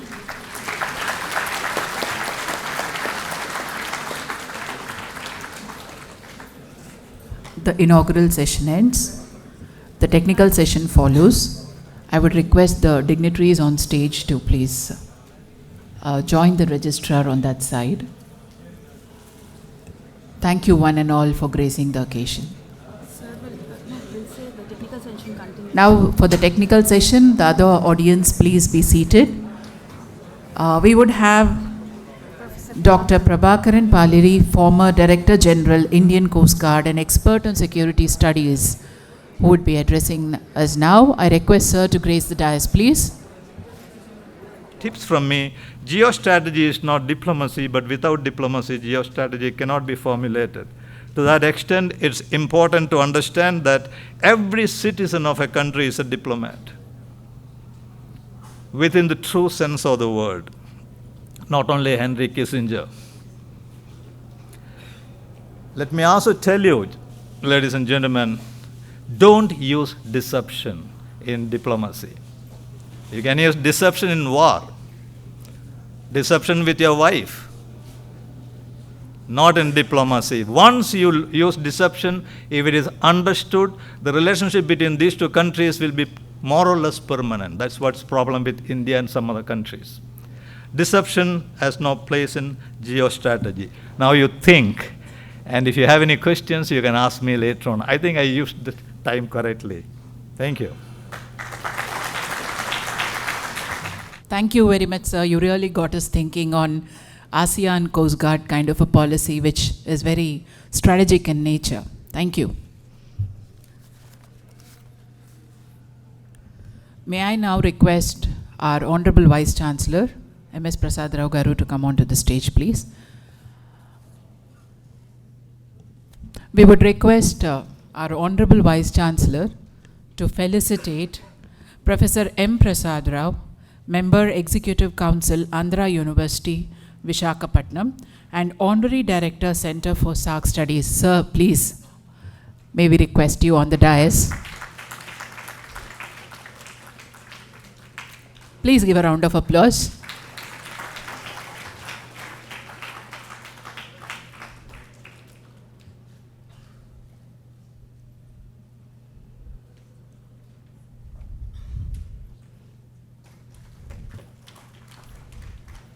It's an honor to have such professors with us today. Please do acknowledge it.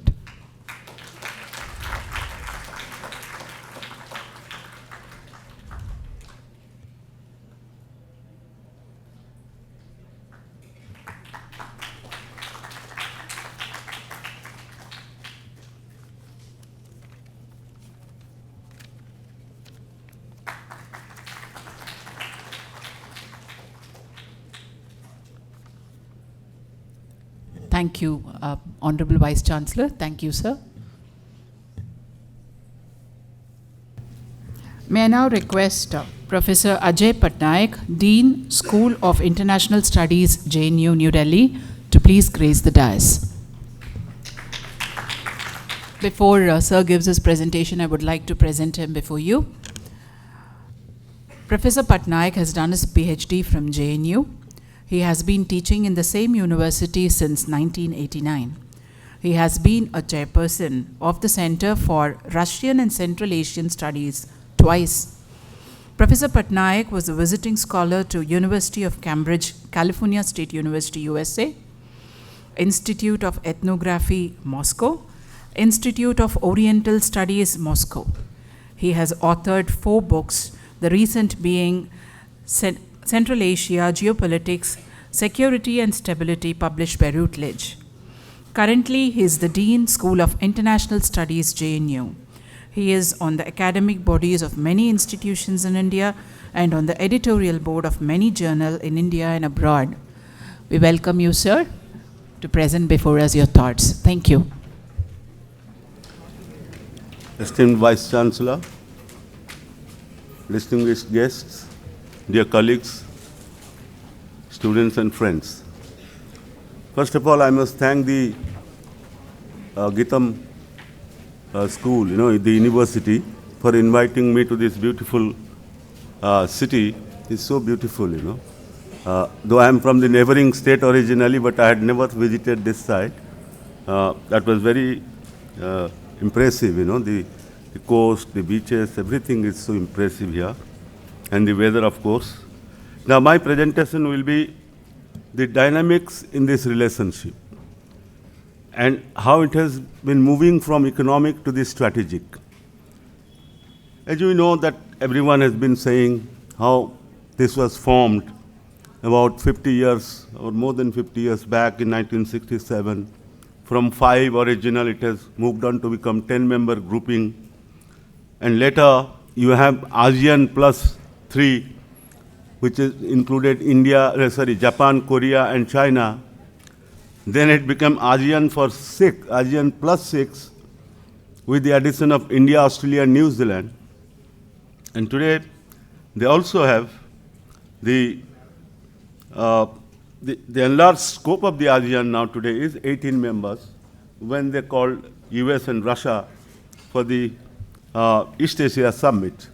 So this is becoming a very, very huge grouping. The core of course, is the Southeast Asia, or what we call ASEAN.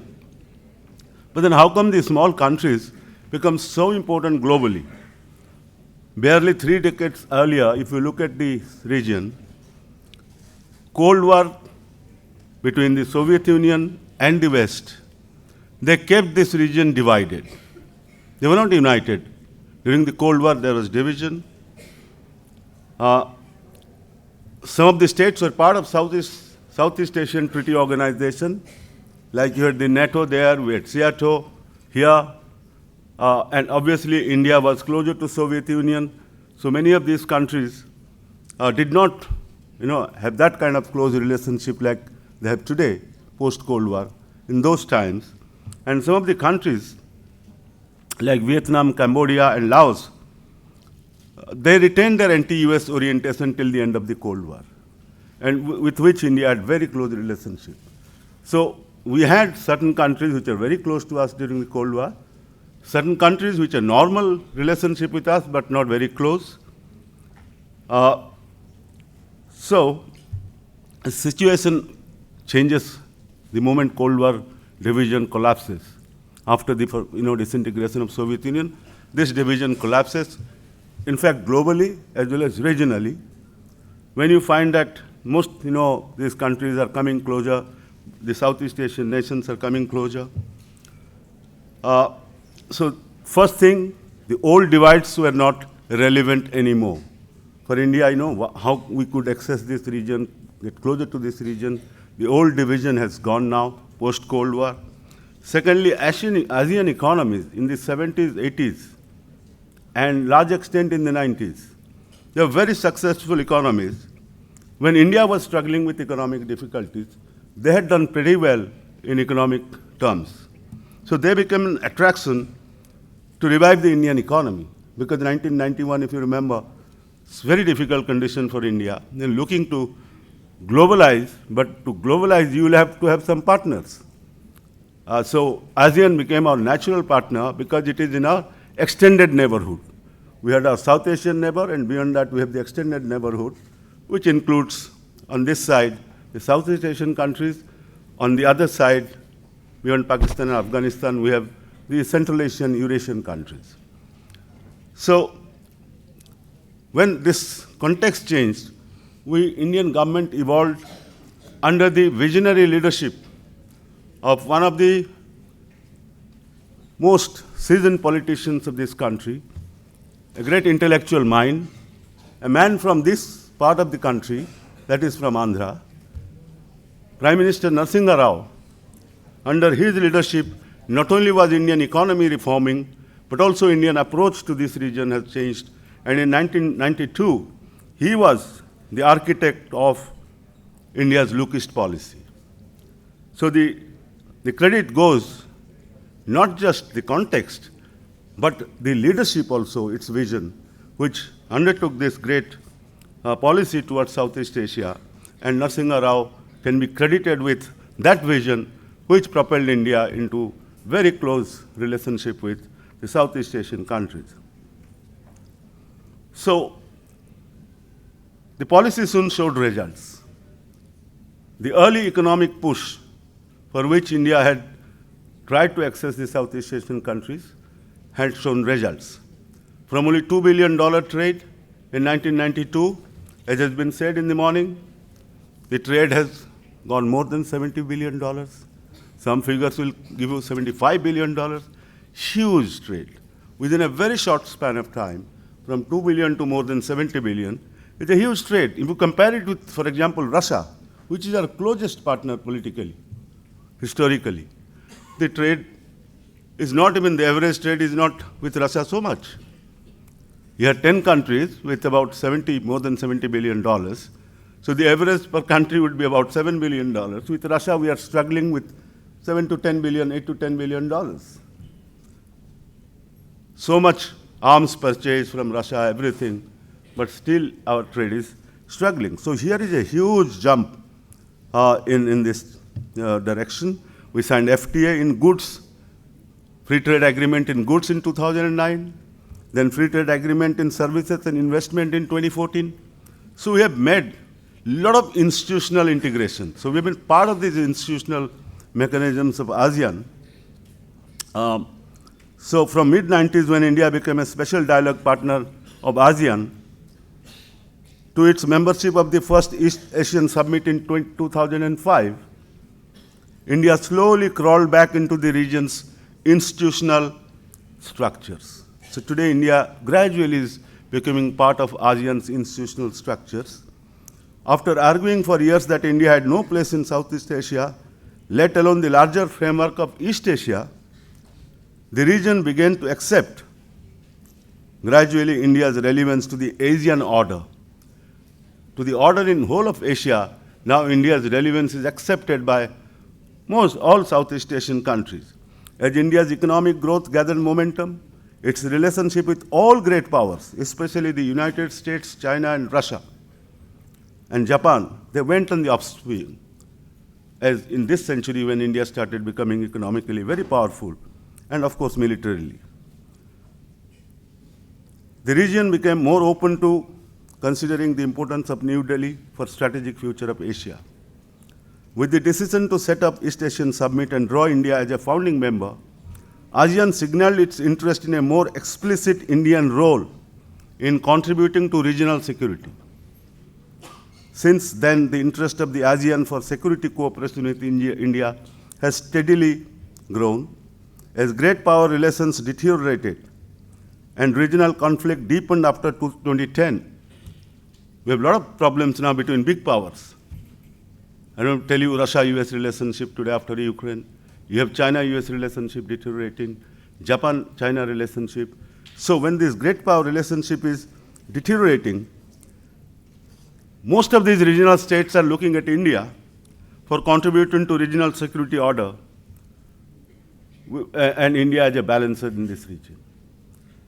As India's economic and military might qualitatively improve, India looked beyond its own South Asia. Another reason why India is more oriented towards Southeast Asia today, the failure of integration within South Asia, that failure in its immediate or own neighborhood, that failure. India did not want to be tied down to South Asia if it wants to emerge as a global player.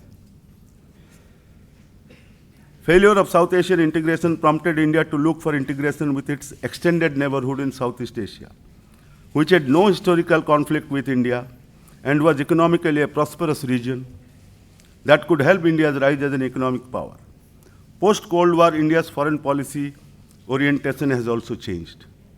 So there are many things happening simultaneously. Post-Cold War, India's foreign policy is changing from the Nehruvian idealism of a collective world order, collective Asian order. Now the foreign policy of various countries are focusing more on national interest, which is defined in terms of geopolitical and strategic objectives.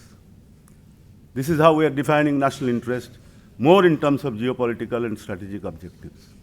So we're looking at adversaries, which in earlier times we could still say we can collectively work in a cooperative framework, but when you bring in geopolitics and strategic objectives, we find that some of the powers could be, contrary to India's national interest, and India has to tackle them. China today has emerged as India's main strategic adversary, of course. India and China are pursuing the narrative. Here is another narrative that comes in. This narrative is very important, how we are trapped in our own narratives. Both countries have been trapped in the narrative of containment and counter-containment. In India, there is a feeling China is encircling us. In China, there is a feeling that with US and Australia and Japan, there is an encirclement game going on. So this narrative of some other neighboring power is trying to continue in alliance with other global powers, that is prompting actions on the part of that state to counter-continue. So in India, the same feeling is there, because in 2005, from US, of course, anywhere from nowhere else but US, this theory came of string of pearls, that China is building, naval presence by building civilian maritime infrastructure along the Indian Ocean periphery. So a string of pearls theory from the US consulting firm Booz Allen Hamilton, they created this narrative that India is facing containment in terms of China's string of pearls strategy, where China will have various military naval infrastructure surrounding India in various Indian Ocean points. China has built and is operating, and India also finds that certain actions of China is matching to that narrative, for example. China has built and is operating Pakistan port of Gwadar. It is having a long-term 99-year lease of strategic Hambantota port in Sri Lanka. It is having its first Indian Ocean naval base in Djibouti, in Africa, Horn of Africa. So you have string of all these bases or facilities coming up in the Indian Ocean, and China is pursuing simultaneously a maritime Silk Road project. So China is this Belt and Road Initiative, where one part is linking up with Europe through the land corridor from east to west. That was in the ancient times. China is also linking it up with the maritime Silk Road, where it will also access the Mediterranean through the various, the oceanic route. And these two routes, the maritime and the land corridors, they will jointly form the BRI, Belt and Road Initiative, or what they call One Belt, One Road. Many names are given. So this was announced by Xi Jinping in 2013 in Indonesia when he visited there, and China placed $500 million, to advance this maritime Silk Road. Initial emphasis was focused on ASEAN states to build maritime connectivity between China and the ASEAN countries. China's building infrastructure development has been a significant plank of its regional ties. Everywhere China is massively building infrastructure, investing in infrastructure. Since 2014, Indonesia is aiming to promote itself as a maritime axis for the Chinese Belt Road Initiative. Other Asian countries have shown interest in the Chinese OBOR project that promises huge investment and infrastructure building. Since India believes that China is bent on encircling India with a number of military facilities in the Indian Ocean, the maritime domain for India is also becoming very critical because it's seeing Chinese push into Indian Ocean. So India also thinks that this sector is very important for us. We have to assert in the maritime areas also. So, and Chinese claim to the entire South China Sea is contrary to Indian national interest because, you see, 40% of Indian trade passes through this South China Sea. So our goods can be affected. Then India's ONGC Videsh has agreements with Vietnam to prospect 2 oil blocks in the South China Sea, which China is saying that it is our territory. So India's energy interest and energy security is being hampered by Chinese claim on the South China Sea. All recent discussions in regional and international forums, India and several other countries have supported freedom of navigation, ensuring maritime security, expeditious resolution of disputes according to provisions of international law. For example, the UN Convention of the Law of the Seas, 1982, developing a code of conduct and settlement of disputes through dialogue and peaceful means. Now, when India is trying to assert itself, it finds some resonance or response within Southeast Asian nations themselves. Because China's maritime rise, assertiveness, has not been peaceful. It has aroused the concerns in some Southeast Asian capitals. During 2010 to 2012, China's maritime territorial conflicts with Vietnam and Philippines intensified because of the claim of Chinese over certain islands. Within a short span, the question of the South China Sea, we have never heard, as an early teacher also, the South China Sea, was never discussed in India like it is being discussed now. Within a very short span of time, it has become important theme of debate within India's strategic community, South China Sea. Sadly, we hear South China Sea a lot. This development underlines India's growing stakes in the waters east of the Indian Ocean and the widening theater of Indo-China rivalry. The value that some Asian countries attach to defense and security cooperation with India. It is also evident that India is not seeking to rush into the South China Sea and inject itself into the region. At the same time, India is developing the capability to eventually emerge as an actor of consequence in the waters of Southeast Asia. So you will find that suddenly India's narrative changed from what we are studying Southeast Asia. In JNU, the Department of Southeast Asian Studies has become suddenly Center for Indo-Pacific Studies. So the terminology Indo-Pacific has assumed great significance today because we are no more confining our relationship to the ASEAN countries, but going beyond to connect, like China is doing, from Pacific to the Mediterranean. It's trying to link Pacific and Indian Ocean in its own terms.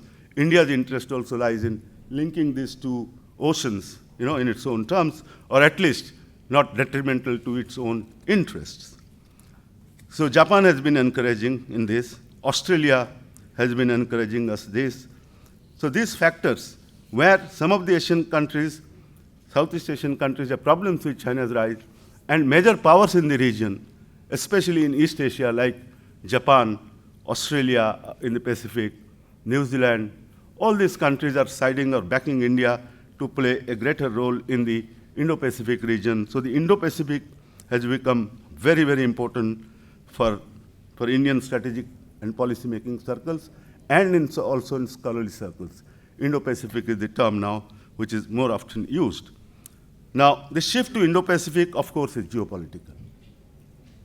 So long as it was not geopolitical strategic, we are happy with Southeast Asia and all that. But now we have to project ourselves beyond our immediate vicinity to a broader domain, which is Indo-Pacific, and it is, of course, geopolitical. In definition, Indo-Pacific extends from India through Southeast Asia and Northeast Asia to Pacific Ocean. The pending security disputes in East China Sea and South China Sea, combined with rapidly rising capabilities of states involved in these disputes and different security alliances that guarantee the involvement of United States, the lone superpower of world politics in these regional disputes, ensured that the region gained the maximum attention of global security experts. These factors have imparted great recognition to the region or the idea or concept of Asia-Pacific in the global political discourse. So India has the backing of many global powers. India has backing of these regional countries, Southeast Asian countries. India's willingness also to now play a bigger role in the India-Pacific. All these have combined and created a context in which India's geopolitics is taking shape in the Indo-Pacific itself. While the inspiration towards East animated with India's political elite's cognitive thinking during the late 80s, it became an urgent desire after the end of the Cold War, when India's state's self-conception or self-identity was seriously challenged. This is the reason why India intuitively launched its Look East policy, and the policy has been termed as a strategic shift towards the East by former Prime Minister Manmohan Singh.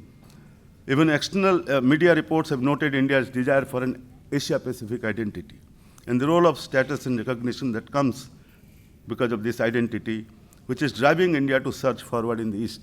So it is how India identifies, its self-identity. Is it India's self-identity confined to South Asia? India believes no more. Its self-identity has to expand beyond its immediate neighborhood from South Asia to a larger region where India's economic, trade, cultural, all these interests are involved. And today that's why India has now conceived that its self-identity also means how, the Indo-Pacific region in which it is located. Now, I have quoted in my paper how various powers, US Ulfovich, I have said, Japanese Prime Minister Abe, and Australians, and the formation of the Quad, the quadrilateral between US, Australia, Japan, and India, which is now coming together as a grouping to counter China. And Indian Navy's own actions I have elaborated, not just tsunami disaster, later joining the navies of US, Japan, and Australia to provide relief in Southeast Asia. In 2005, Indian aircraft carrier INS Virat arrived for the first time in the ports of Southeast Asia, Singapore, Jakarta, Indonesia, and Kelang in Malaysia. Over the last decade, India has also stepped up coordinated naval patrols with the littoral states of the Malacca Straits to improve maritime security in this vital link between Indian and Pacific Oceans. In the spring and summer of 2007, the Indian Navy sailed all the way up to Vladivostok, which is in the Pacific, Russian forest, and conducted a series of bilateral and multilateral exercises with a number of nations that included major powers like US, Japan, Russia, and China, as well as regional actors like Singapore, Vietnam, and Philippines. India's military diplomacy in 2007 culminated in a large-scale naval exercises with the United States, Japan, Australia, and Singapore in the Bay of Bengal. So what I'm trying to say is, on the one hand, we have now said that our self-identity will also include India-Pacific. We are going into this geopolitical and strategic game. We have bought, to some extent, a narrative that China is trying to contain India through a string of pearls. We have bought this narrative that Chinese Silk Road is nothing but a geopolitical objective or a strategic objective masqueraded as economic activity. So once we have done this, there is a certain amount of adversarial relationship developing with China. Now, India can do it if it has the capacity, the will, through a military, naval, or strong strategic push into this region, or counter China through the same novel method of using economics and hiding its own geopolitical objectives, but making itself attractive as an economic power by putting a lot of money. Some have discussed the Southeast Asian corridors, but in my book, which is mentioned here, I've argued that India has a Silk Road strategy. That is We don't say it like China in big hyperboles like OBOR and BRI. We have our strategic Silk Road strategy, which is how to bypass Afghanistan and Pakistan and go straight into Eurasia. And the routes we have identified and where now the containers have started moving is the Iranian ports of Bandar Abbas and Chabahar. These are very vital links for us. And we have created international north-south transport corridor. Russia, India, and Iran signed this. Now today we have 14 members. And many rail links of Soviet period and Iran-Turkmenistan rail links are existing. So a lot of improvements are going there, except from small stretch between Iran and Azerbaijan. So we can reach Europe in 14 days, half the time. Cost would be 40% of the total cost. And we are trying to sign a free trade agreement with the Eurasian Economic Union, where Russia, Kazakhstan, Belarus, Kyrgyzstan, and Armenia are members. So it's a huge bloc that has come with its own customs and tariff walls. Once we break through that, with 2 ports, we can go into Eurasia. One is Iran, Afghanistan, then 3 Central Asian countries, Tajikistan, Uzbekistan, and Turkmenistan. Or we can go from Bandar Abbas to the Caspian. Through the Caspian Sea, we can go into Eurasia. So India should have, like China, its own maritime and land corridor connect, multimodal transport corridors. And like China, put in more money into these things. We need to pump in a lot of money into this. And what is the advantage with China? It has a lot of money now, and it is pumping in a lot of money into these projects. So I still believe India and China can avoid a lot of geopolitical rivalry and cut each other's interest in the region. There will be some conflict, like China-Pakistan economic corridor linking Gwadar. There will be obviously problems with India, but we can limit those conflict areas and improve the cooperative aspects of our relationship, like we have done in the case of BRICS, we're doing in the case of climate change, we're doing in the case of trade with China, which is huge. So if we can do in these areas, trade and investment, we have done it in the BRICS forum, we are doing it on the Paris climate change. Now India and China are the main pillars with the withdrawal of the United States. So if we can do in all these areas some cooperative work together, we have to minimize the competition, both in search of energy and other resources, and also sea lane and routes, and arrive at some conclusion, rather than building our relationship on externally inspired narratives. Now, if we fall trapped into those externally inspired narratives, we will pursue policies which will be confrontational, might not benefit the Asian order, not make Asian century the future of the world, in future, because 2 of the Asian's biggest giants will be fighting in each other in the future and cutting each other's influence globally, which is never good for the rise of Asia or for rise of both India, Southeast Asia, and China. Thank you. A big round of applause to the professor. It's really been a very, very comprehensive, insightful, in-depth analysis on various issues on policy, strategy, geopolitical, maritime. I appreciate it, sir, on record. Thank you. Now may I welcome the next speaker onto the stage, Shri Alok Dubevedi. Sorry, sir, if I have got your name wrong. He finished his post-graduation in 2005 from Allahabad University and cleared UGC NET in 2004. While completing his PG, he became assistant professor at Government Degree College, then in Delhi, Agra, and later in Kanpur University. He cleared civil services exam by UPSC in 2010 and was allotted Indian Trade Service. I think that requires an applause, please. He trained at IIFT Delhi, Dr. MCR HRD Institute, Sardar Patel Institute of Public Administration, Ahmedabad, Hyderabad, Parliament, RBI, FIED,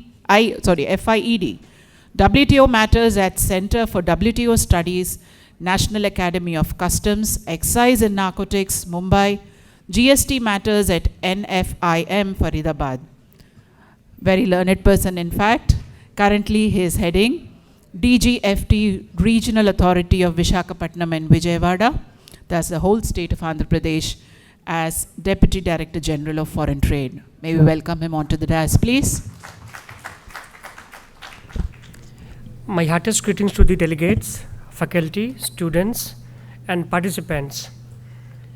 I'm here like as a student to learn a lot of things from learned speakers, and not as a speaker. But I would just like to share from my experiences in the ministry and all, so that I can add to the pool of knowledge which is being flowing here today. So I'll be very short, and I would just like to mention some points which I feel might not have been covered. And my intention will be to,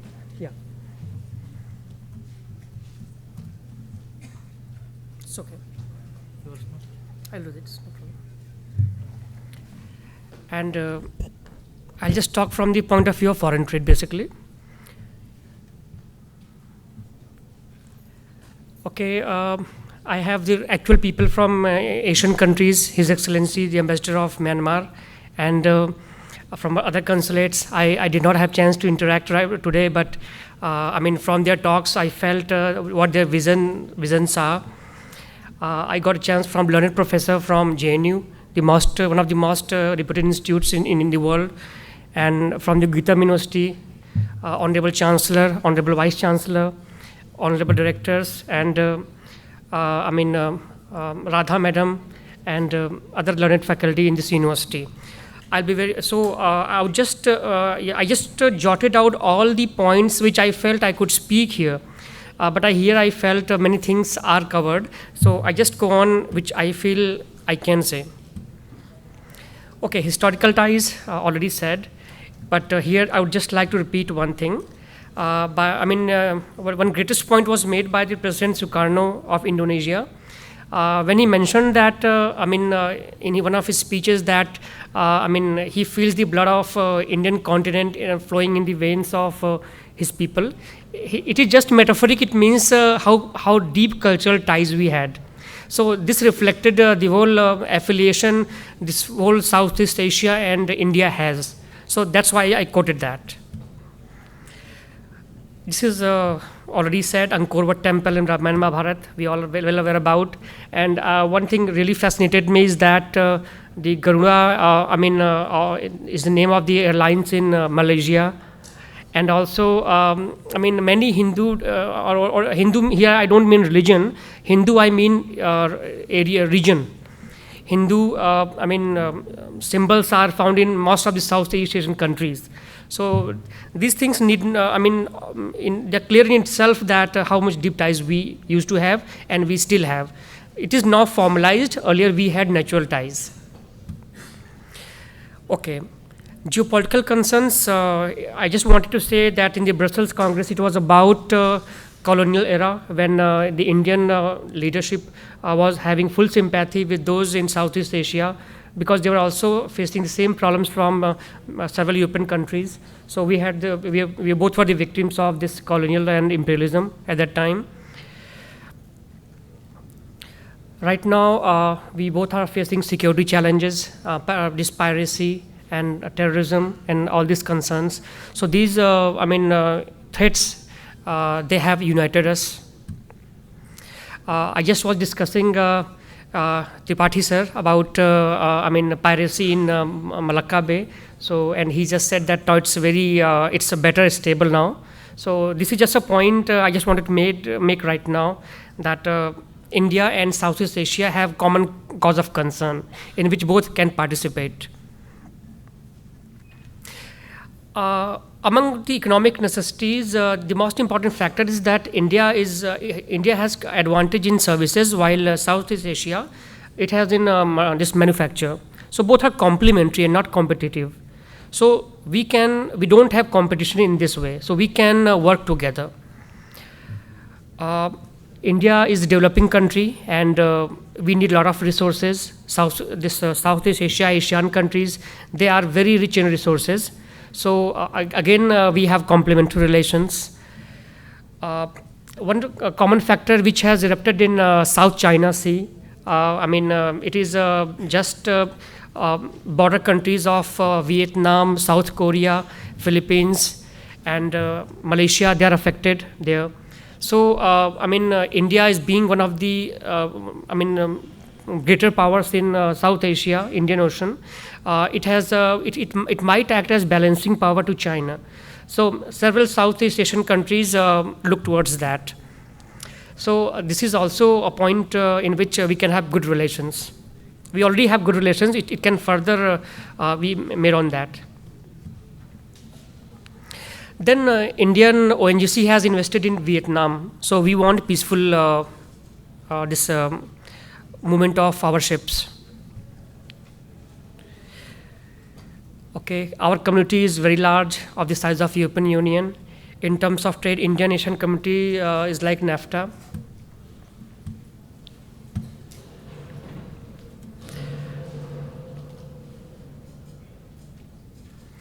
The most important point is that what is beneficial to India is that it will lead to the development of Northeast Asia, Northeast India, which is hitherto, being a very terraneous this profile, hilly area.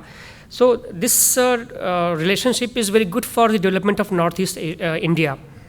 So it is very beneficial to India, as well as after having a good communication with Southeast Asia, it is beneficial to both the countries.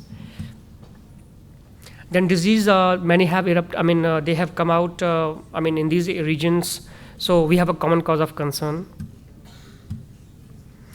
Okay, now this was just general. About Ministry of Commerce measures, I would like to say that nowadays, DGFT is providing certain incentives like EPCG, which is called Export Promotion Capital Good. Under this, what happens, if somebody in India, he wants to establish a firm, he's a poor exporter, I will talk in terms of foreign trade, export-import, so he needs machinery. We assume that he does not have much capital. So Government of India through this scheme provides that he can import the machinery from any country free of customs duty. Once he imports the good and fulfills and takes an obligation that he will export 6 times of the customs duty saved in 6 years, the machine is fully his own. So here I would like to point out that Asian manufacturers have very good incentive to export to India. So although I'm supposed to promote Indian exports, it also encourages imports from Southeast Asia. So this is a point I want to make here. Same thing, it happens in advanced authorization. In this, what happens? Now the Indian company has got a machine set up. Now it wants raw materials. Here we have a scheme called advanced authorization, in which Indian company can import raw material from Southeast Asia. As I said, that Southeast Asia is resource rich. So here, India, he will not have to pay any customs duty. He has to simply do 25% value addition and export it. And the raw materials are fully his own, free of customs duty. So technically, this is promoting imports from the world, which Southeast Asian countries can exploit. So this is one of the points, good for Indian-Asian Partnership.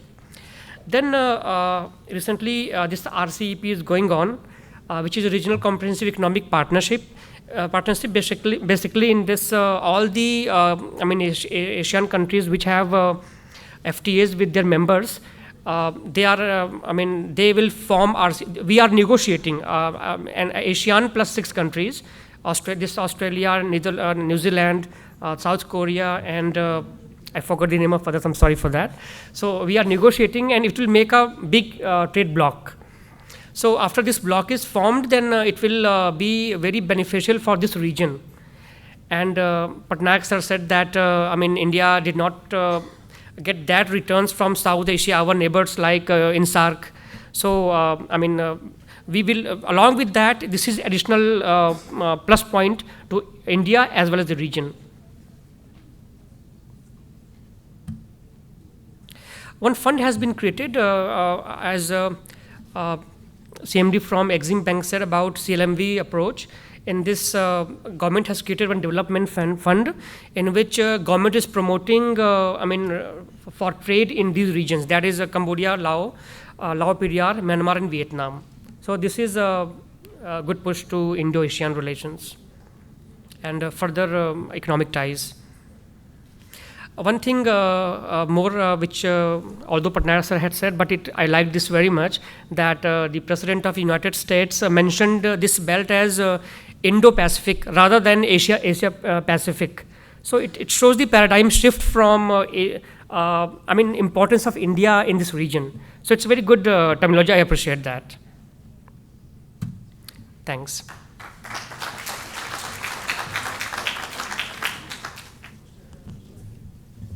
It was, in fact, an address that got us to think on power balance, cooperation, and trade with ASEAN and many dimensions that are there.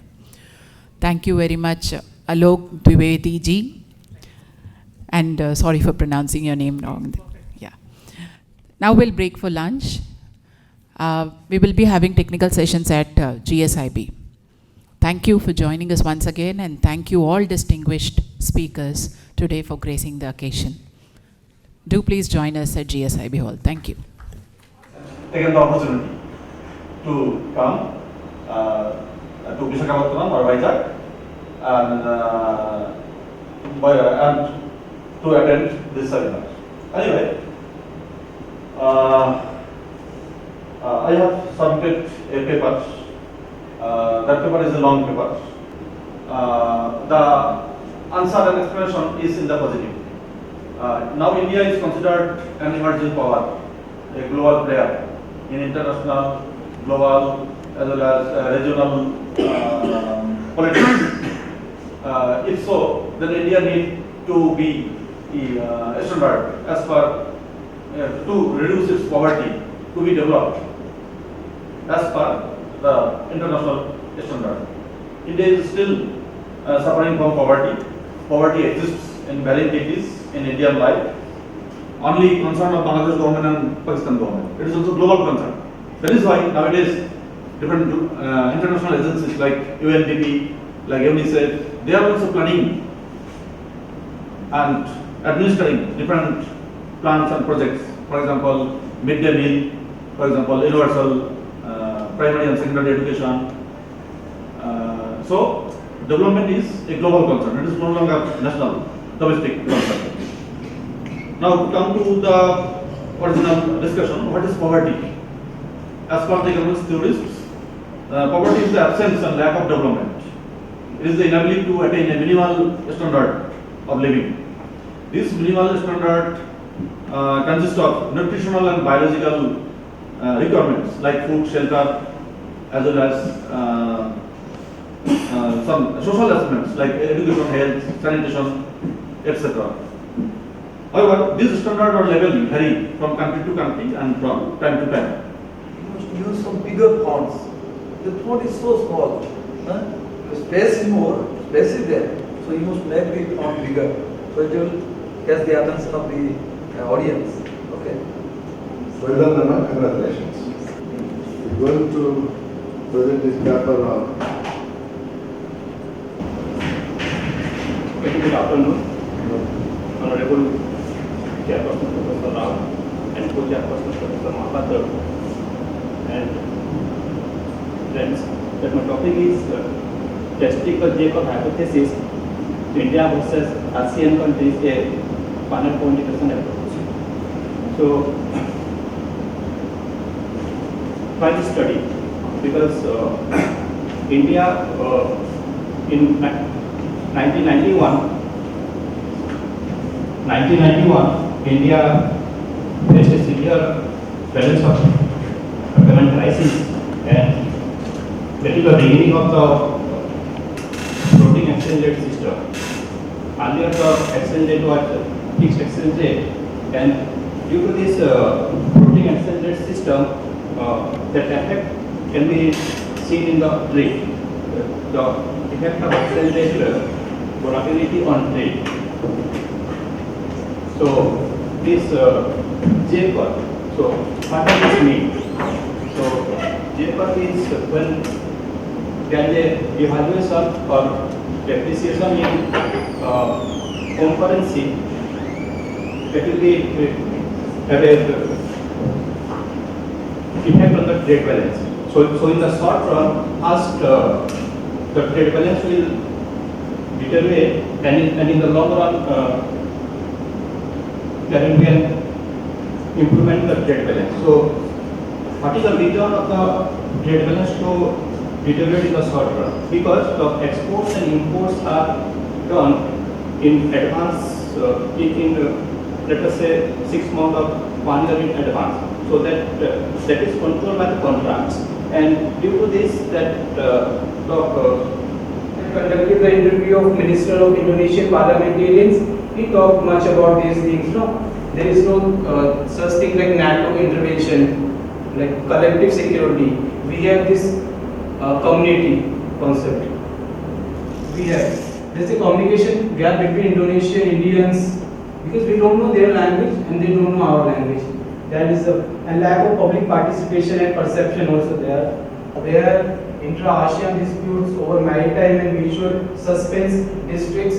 Foreign policy and Indian diaspora. We see Modi, talking about it in a way which no other leader talked about it, and in such a convincing way, you completely change the whole dynamics of Indian foreign policy when you talk about diaspora in a very constructive, positive way, and in a how they can contribute. So thank you very much. We go on to the next paper. This is Dhanashri Jaira. It's all yours, Dhanashri. Thank you. So that's the topic of my presentation. As you can see, it's like it goes a little bit more into an indication of what really HADR cooperation stands for, particularly in the ASEAN and with respect to countries like India, Japan, US, Australia, and several other countries that are involved in the region in terms of HADR exercises, operations, and so on. Bring all these things in the development. So when you look at the human development index of these countries, certain countries are very high and certain countries are low. Particularly, for example, Laos and Singapore, the Philippines, Cambodia, take for example, is low. Why is the relation? But India is also in the middle. So India, are we able to take some sort of lessons? Are we learning from the past experience? Because we are supposed to share our experiences. Yes. When we are talking about the partnership, these things are very important. There are different forms. This is the platform. We are supposed to make use of the platform. And we are supposed to learn from the past experiences. Since it is foundation, many countries are covered. The World Economic member status have been benefited through this system of dialogue partnership. The ASEAN Regional Forum, ASEAN Plus 3 process, and the East Asia Summit. India is no exception of it. Economic reform and East Africa policy. With arrival of economic reform in 19th decade, India had opened itself to the world market and demonstrated outstanding economic performance, economic life liberalization that has resulted from the economic reforms and conversion of multi-state policy led India to strengthen this relationship with South. In fact, it was primarily a response to a vacuum that was created in Indian diplomacy in its relations, bilateral relations with Soviet Union that it had during the Cold War period. Now, in that light, the policy was originally crafted more or less as a response by India to the systematic changes that were unfolding in international relations. Rather than as a policy, it was primarily aimed at lifting the backward regions of especially the Northeast, because especially former Prime Minister Dr. Manmohan Singh always kept on saying that look, Northeast is a gateway for our Look East policy, which was also a policy framed by the Congress government in 1990s. Now the idea that the Northeast could prop up, could dwell upon the Look East policy for the Southeast Asian Indian economic linkage was pushed into the backstage in the early years. That is by and large till 2000. But in 2000, when NDA government was in power, the Look East policy felt that it was a viable way to develop Northeast through the economic cooperation linkages that can be unfolded to the 8 major Northeastern states of India. However, that idea has not yet fired the imagination of the local people across the states, especially the 8 Northeastern states. Why? Because they were not completely aware about the Look East policy, their cooperation in the Look East policy with the East Asian partners, the Southeast Asian partners for that matter. Now significantly, India's conceptualization of the Act East policy as what we call it since 2014 has no room for the unique local ways of doing trade. That localized trade element was missing in this Act East policy. Though the trade was envisioned by the political dispensation with high optimism of high order, but societies which are in the northeastern states were very ill-equipped or paralyzed to handle it. Now, worst still was when policy makers and crafters of the northeastern vision talk about the greater industrial exchange between the northeast and Myanmar. Now, for example, a country like Myanmar, which is highly dependent on agriculture, which is giving a very less scope or space for industry, we have to think how can the trade element can take place. But in fact, for example, even with regard to the border trade, the Indo-Myanmar Trade Agreement of 1994 itself does not provide for the trade on agricultural goods, and hence it does not account the needs of the Northeast. Why? Because in case if you have to speak any trade in the Northeast, you have to speak only about the agricultural trade. Either way, the industry is not flourishing to a greater extent in Northeast. Now furthermore, there are far too administrative restrictions are also on trade if you have to cross through the Arunachal Pradesh or Sikkim, many other Northeastern states. My paper also focuses upon the infrastructure. Now, whenever we speak about the infrastructure, let us classify infrastructure into hard infrastructure and soft infrastructure.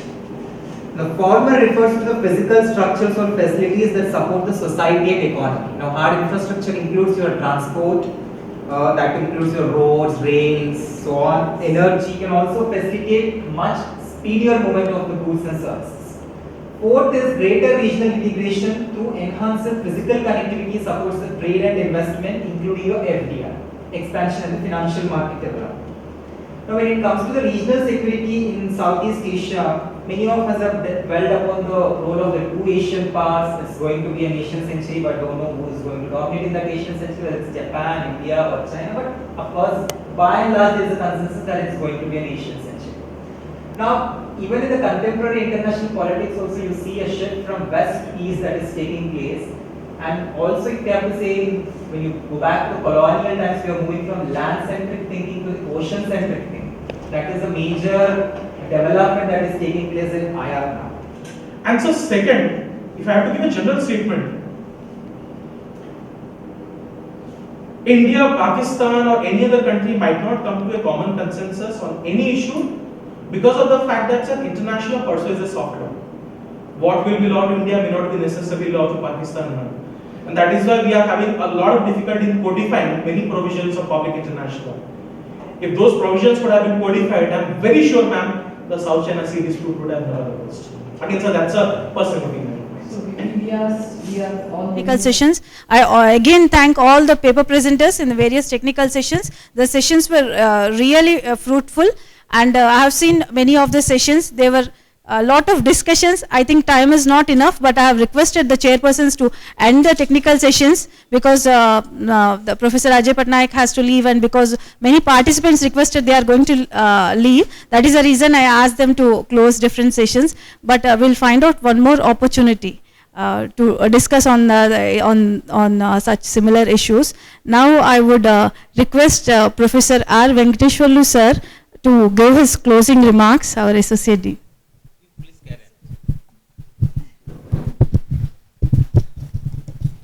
So, good evening. It's a great experience to see various dignitaries in the morning, and in the afternoon you have a different kind of discussions, maybe through completely academic. So, we have seen both in a day, dignitaries speech and then academicians discussions. I hope the conference went on well. In fact, we have initiated the discussion of organizing this India-Asean Partnership Summit 25 a year back. Now almost a year we worked out for this to happen, this event. I thought it is a great success. Maybe it is better to listen from the couple of participants who are participating from different parts of the country. I think the reflections are more important to take it forward for organizing this type of workshops, seminars or conferences in future. I would like to listen from a couple of participants. Please. Maybe few participants you can share your views or suggestions. Because yeah. There's always a chance to do better in the next time. And to always there may be so many things. Now, first of all, I would like to thank Geetham University for taking this wonderful initiative because I haven't found an university which is promoting Indo-ASEAN dialogue and specifically various facets of international law and diplomacy as vigorously as Geetham. I know it's a first attempt, but I must congratulate you, ma'am. Congratulate the chair who were brilliant, wonderful. And as they say, that learning is a process which never stops. We would be learning from mistakes. Of course, none of us are perfect. But what I learned from this seminar and conference is that India as a soft power has a much larger role to play. And it is through forums like these that constructive ideas can come in. And if India has to rise as a superpower in the next 25 to 30 years, then the intelligentsia, the academia has to come together and play a very constructive role. Last but not the least, I would like to again thank Geetham University for the wonderful hospitality. In fact, ma'am, I am looking forward that maybe 2 or 3 sessions in the coming years Geetham can organize, other universities can take an initiative. And as they say, that together and together we can and we will make a difference. Thank you. First of all, I would like to thank Geetham University for bringing me here. I loved Visakhapatnam. This is my first time. And great opportunity, Dr. Radha. Thank you so much. And yes, I presented paper today. It was a great experience. And all I want to say is that India has still there are so many reasons, so many areas India can tap upon on resources, and there are many things. Like I presented on trade and services, yes, India has a potential to grow more and we must, and a scholarly work and like this and our discussions can definitely reap up some beneficial gains. So we must strive to it. That's all I can say. Thank you very much. Dignitaries on the dais and off the dais, and friends, very good evening. First of all, very thank you, ma'am, for bringing all us over here for share our knowledge. And it was really brilliant ideas and share of ideas. We have learned a lot, and thank you for bringing us to Vizag. So it's a very beautiful city, and Geetham also. So international relations, as I am a student of political science, I had learned a lot from the sessions and the morning lectures which have been delivered. And the accommodation and all were very nice. And one thing I want to say is that as we can't discuss more in these sessions because time was very lacking, I request you, if you have a blog or any page, web page, so we can very easily go on with these discussions further. So we can share and we can learn much more. Thank you, ma'am. I request our joint director, sir, Professor Narayanan, sir, to hand over a token, a memento, as a token of our respect to the chairs of various sessions.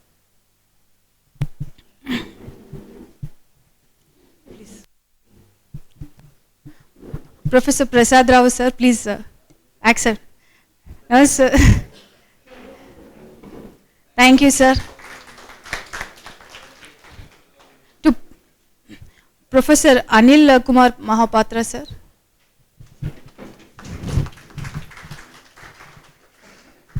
To Padmaja Madam, Mrs. G. Padmaja, Regional Director of National Maritime Academy. Thank you, Madam. To Lieutenant Colonel Mohit Nayal from Secunderabad. To Professor Sarkar, Connect Sarkar, Professor from Jadavpur University. Jadavpur University is also working a lot on international studies. Thank you once again. May now I'll request Joint Director sir and our Associate Dean sir to hand over the certificates. Can I call upon O. Pranati?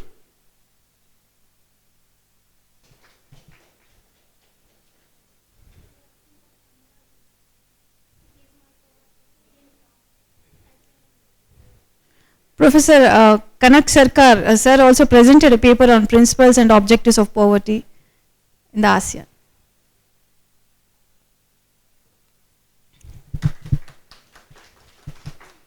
Dhanashri Jairam.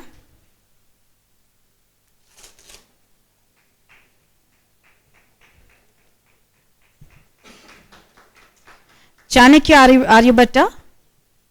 Chanakya.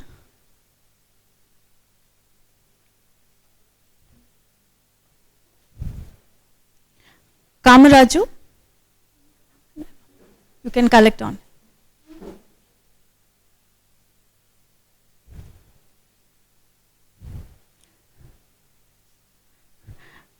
Madam Padmaja.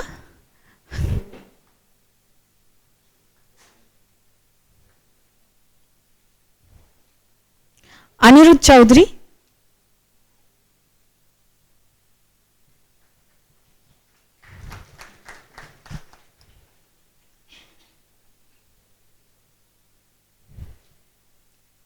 Anil Kumar Mahapatra sir also presented a paper on revisiting India's policy of active engagement with East Asia. Sir.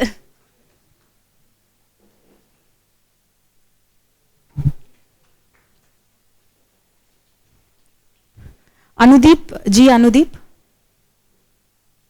Give it to G. You can hand over all this. Pushpanjali Patnaik.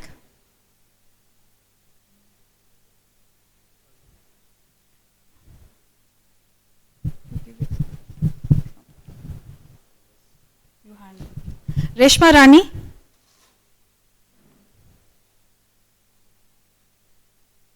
Ashok Kumar Swain. Give it to sir. Chandrasekhar.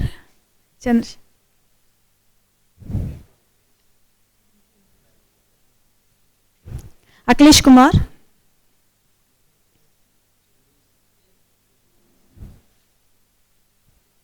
Sandhya Rani. Preetam Ranjan.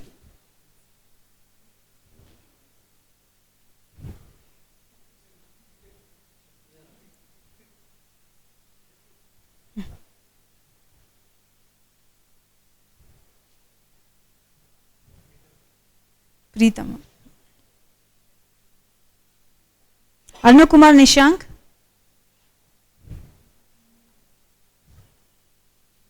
Ganapati, M. Ganapati. Barsha Rani Dikshit. That's all. Thank you, sir. Thank you.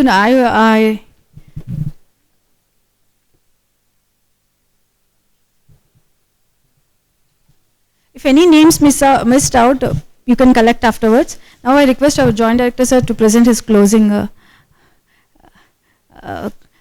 remarks. Before that, I request Prasad Garu, sir, please say a few words. Sir is my teacher.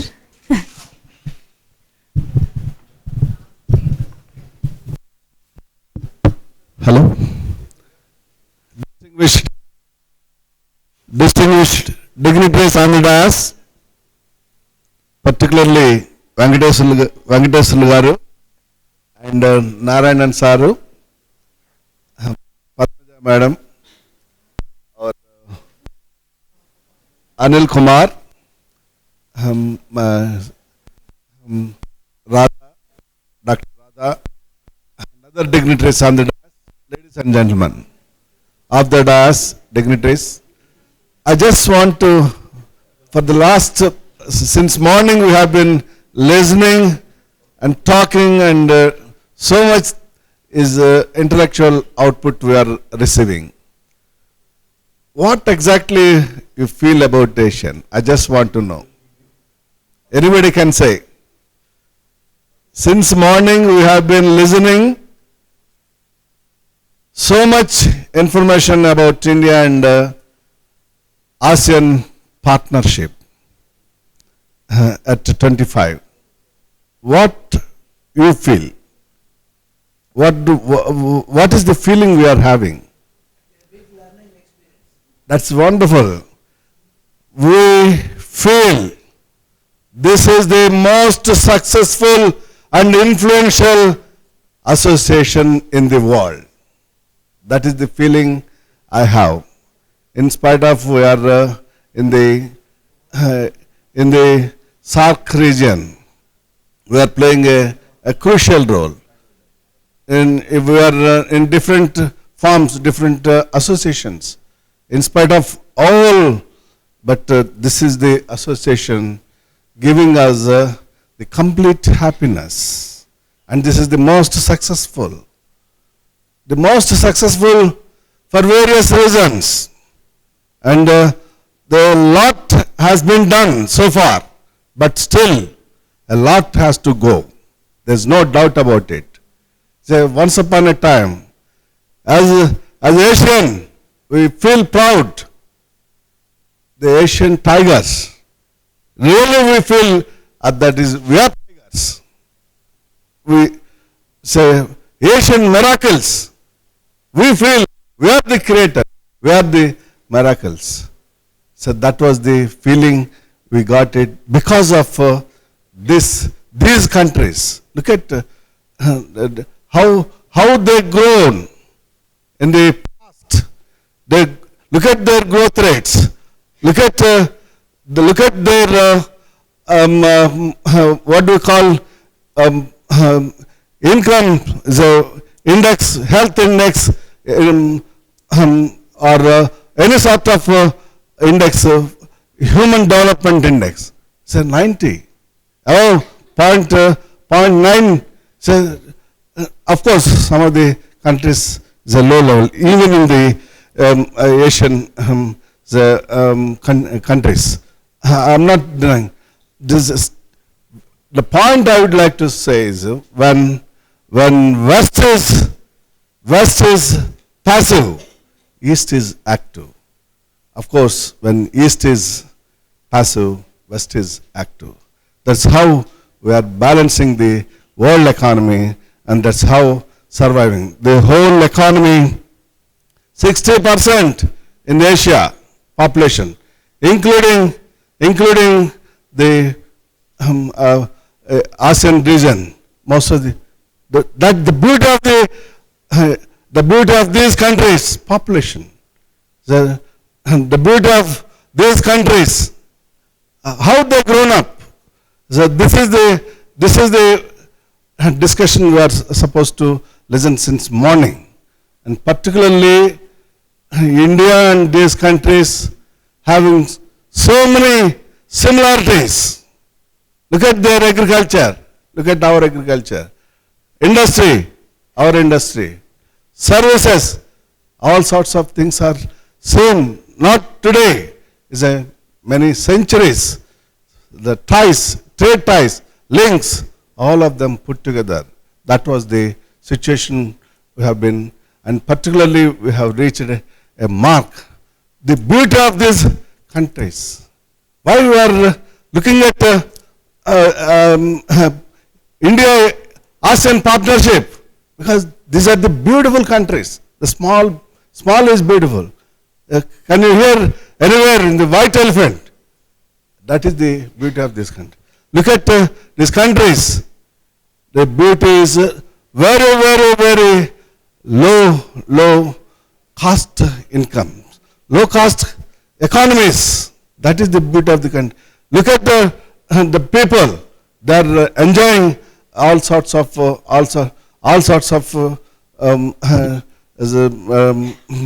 particularly human relations, all sorts of the index. Rich life and all sorts of things are there. That's why we are very much interested in these countries. That's why we are having ties, the wonderful ties, with tie up with these countries for the last. Successfully, India is having a relationship. There are so many challenges. We don't get the challenges. We overcome the challenges at any time. The challenges are nothing for us. We will overcome these challenges in the future. Definitely, this partnership. Thank you, sir. Uh, so we have almost come to the end of the event, and as morning we told you that it's a kind of a sequel that we are organizing. It's not the first time. Earlier we were engaged on themes like SARC and then BRICS. Now this is the first time on ASEAN, so it can be continued.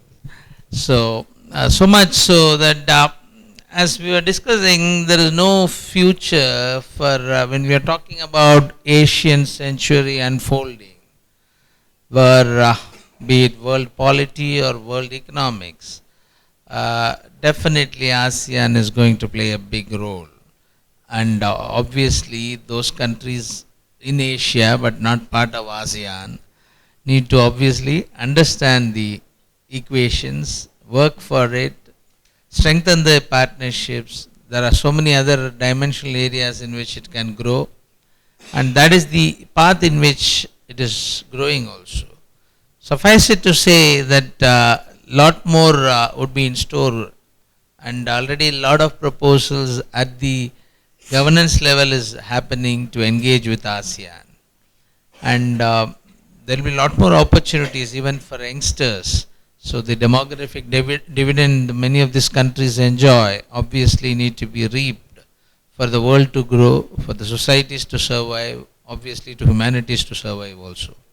So keep following these developments. Obviously GSIB will be there to discuss on more occasions than one, through various forums. Not that every time it will be possible to conduct a conference of this nature, because it requires a whole lot of planning. We are a very small team actually. So, most of my faculty members I should thank the way they got engaged into the whole affairs. So much of, we have only about 15 faculty members. We had more visitors than, even dignitaries coming than the 15 numbers. So you can imagine. So I need to sap into the energies of a whole lot of people from the university system. So that's how we have been running these conferences. We have been successful at least till this far on many of those engagements, and we'll be doing it also. It's our bounden responsibility to do that. And please, we'll take your constructive feedback and definitely work to improve on that. There's going to be a dialogue that will continue. Thank you. Thanks for all of this, all of you who have come a long way. Thank you. There'll be small issues with respect to logistics or other things. So we'll see that this is not repeated in the next time. And thank you all for your time. And I should thank GSIB, all the faculty who gave me excellent support, all the staff members and each and everyone who supported me. I was Joint Director, Associate Dean, all the university management, the Chancellor Sir, Vice Chancellor, each and everyone in the Gandhi Institute of Technology and Management supported me. Thank you one and all. Thank you.